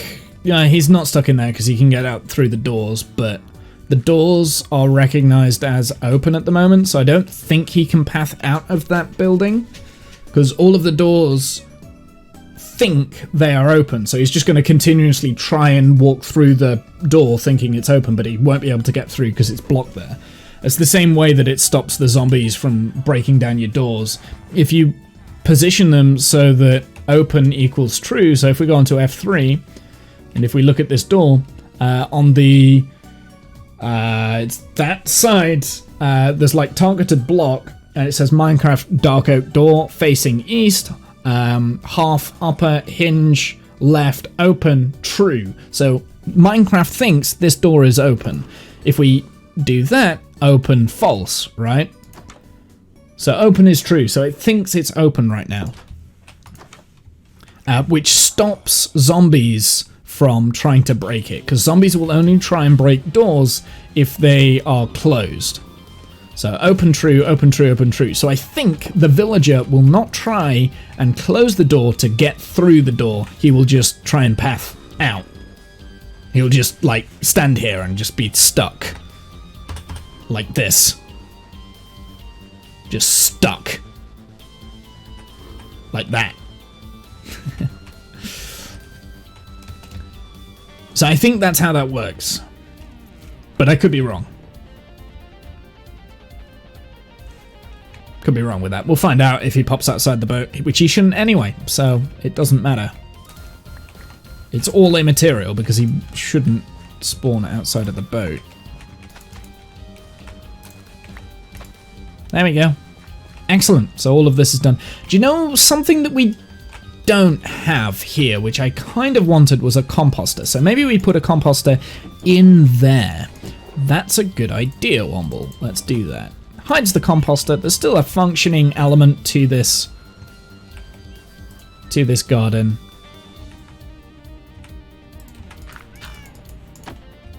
But you can't visually see it. It's either that or we just have it on the outside,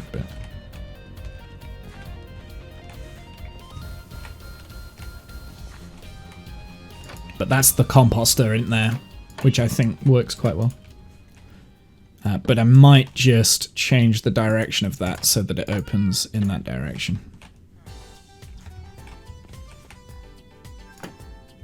Like that. Cool. And that's the composter.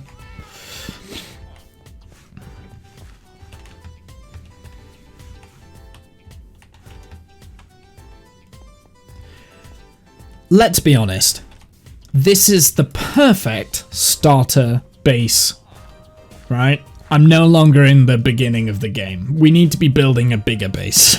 We need a bigger storage system. We need a bigger, like, farm network.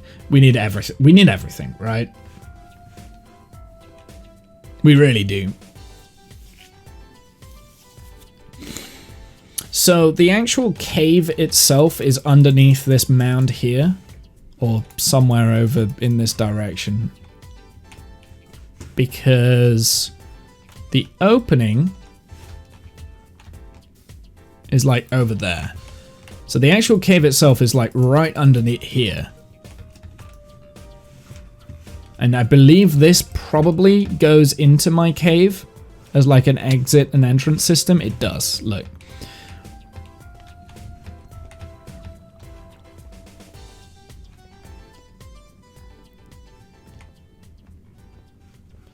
So this could be another entrance. So if we built something on top of here, we could have another entrance into the cave network.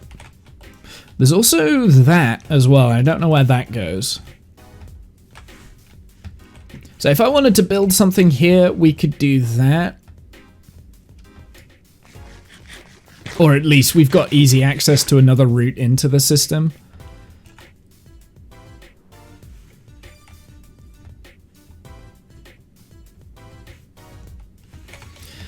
We need to link up the beekeeper's cottage, though, at some point.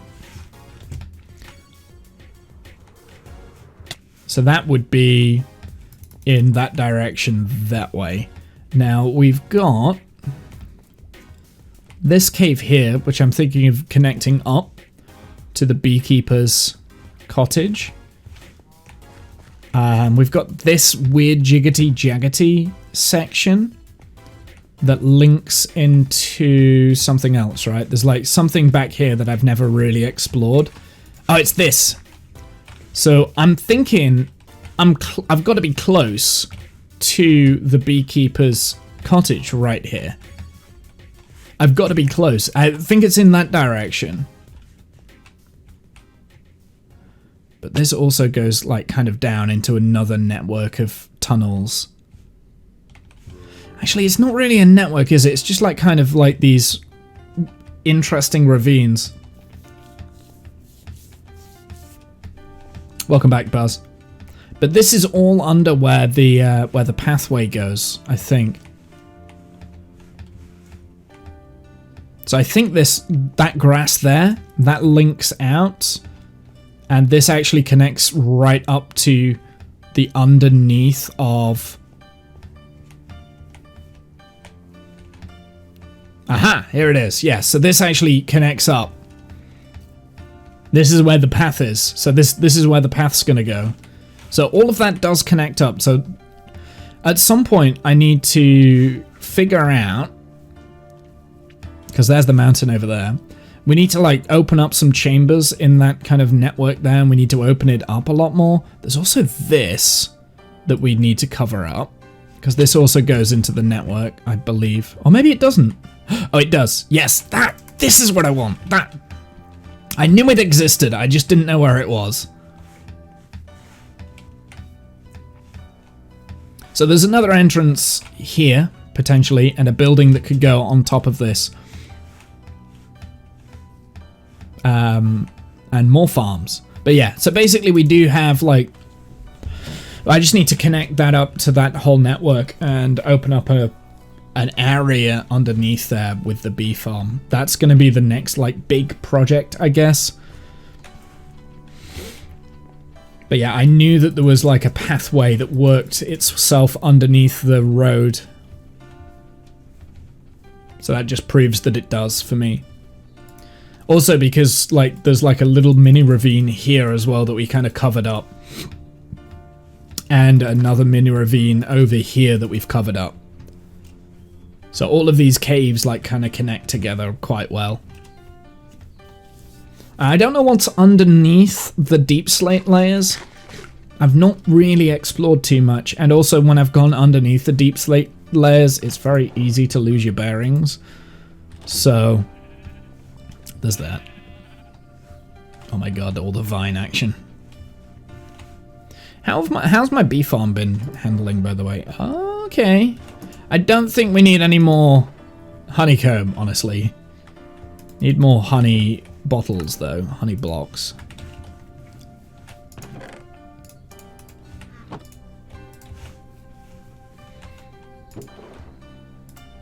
I'm kind of tempted to swap this out now with just the glass bottles,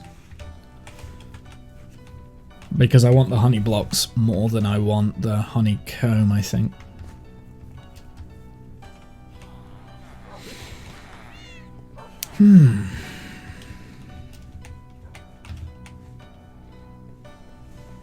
Can I compost honeycomb? I don't think you can.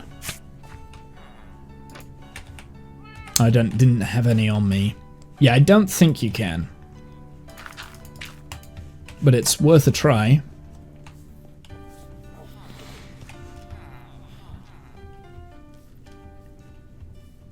I think honeycomb really is only used for like two things. Waxing copper. So you do need quite a lot to wax like big builds in copper if you want like exact states. No, you cannot. You can't compost honeycomb. It is non-compostable.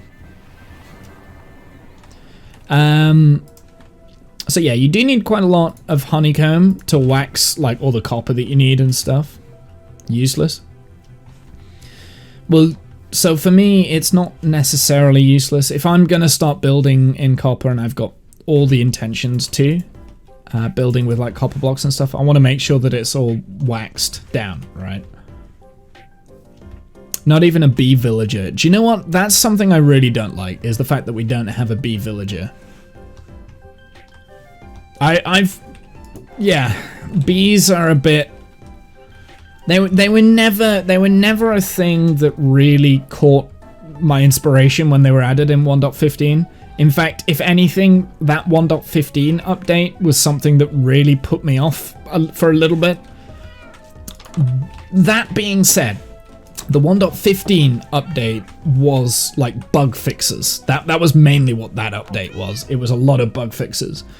The only new thing that I can think of that was properly added was bees. They also nerfed villagers from the 1.14 update, because 1.14 update, villagers became so overpowered.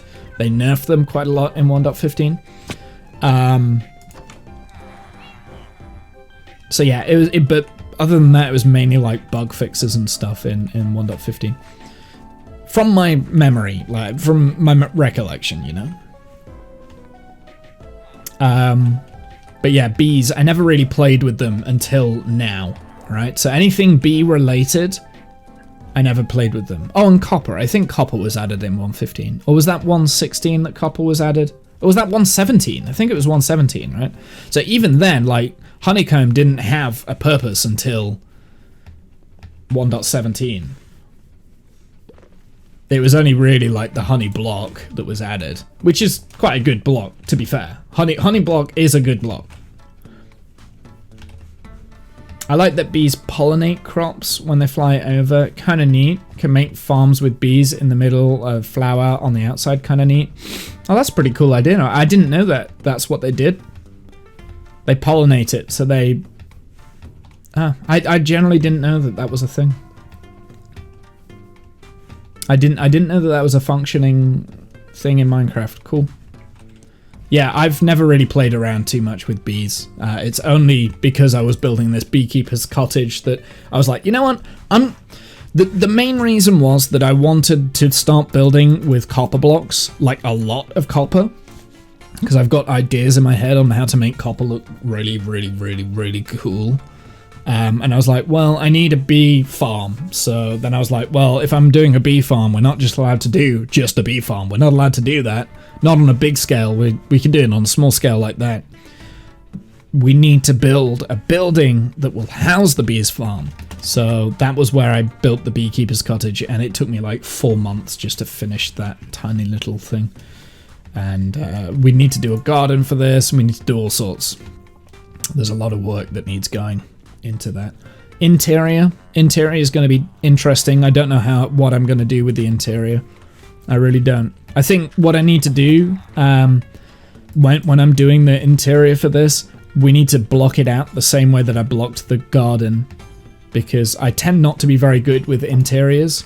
So I need to block out like the different areas. So we just block it out, wall it up, that sort of thing. Figure out what's going in different places. Are we going to have an upstairs? Maybe. Are we going to hide it? Like hide all of the roof? Definitely. You know, that sort of thing. I need to figure that out, and then I can start building it. And then I also need to figure out where my secret passage is going to be. Which is actually going to be quite difficult because we've got windows on all sides. So it's not like the starter place where I've got like that secret hidden doorway with redstone and stuff. I don't think I can do it with well, I probably could do it with redstone, but I think it's going to be like a bubble vator kind of thing, a hidden bubble vator or something like that. I don't know. But every secret hidden entrance I want to be ever so slightly different. So this one is secret in the barrel thing here. There's like a secret hidden button and it closes behind you. That sort of stuff. So I want every secret entrance to be different. Redstone revealing stairs in the floor. That's not... Yeah, that's potentially what I was gonna do. Maybe. I don't know. It was either that or like a way of hiding a bubble vator. And like pop down and then just like pop right up kind of thing. Because not only does it need to be an entrance, there also needs to be an exit. I need to be able to have the option of, say, exiting here and then entering somewhere else kind of thing, or entering here and being able to have the function of exiting at the bee farm, all of which they all need to close behind me. So there's some difficult redstone project, well, not difficult, but some interesting redstone projects on the horizon, I think. We could have like a secret key system, like maybe like a magic key that opens the thing up. It opens it up and it's on a delay and then it pops back out. Or we can, and then on the other side there's just a button that opens it up, then you go through and then it closes itself behind itself kind of thing. So on like a redstone delay. Those sort of things that could work. But I legit don't know what I'm doing. I need to design the interior first before I start thinking about that. Or at least I need to block out where the interior is before I start thinking about secret hidden passages. But I think before I do the interior with the bee farm, I'm more inspired to do the terraforming, the gardening, more gardening. I'm more inspired to do the gardening, I think, at the moment. And we've already made a limited start on where the bees are going to live. That's going to be in this sort of area. I do need to terraform that as well. This, like, hunk of mountain that I've carved away. I do need to terraform that.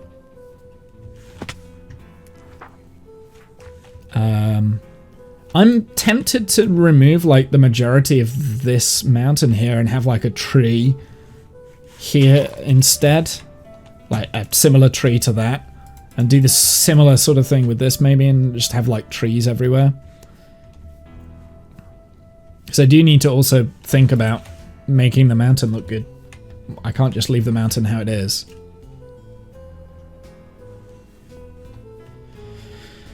But we're getting there, you know, it's little bits at a time, it's baby steps, that's all I need to do. I need to take my time with it, I don't need to rush it, there's no pressure.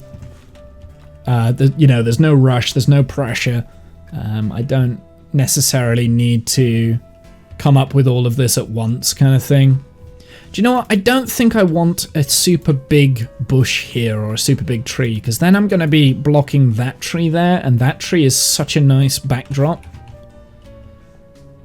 But then, is that tree not a backdrop to the garden and not a it's, you know, I want this to be hidden away a little bit more, so maybe I do need a tree at the front. I don't know, I can't quite decide.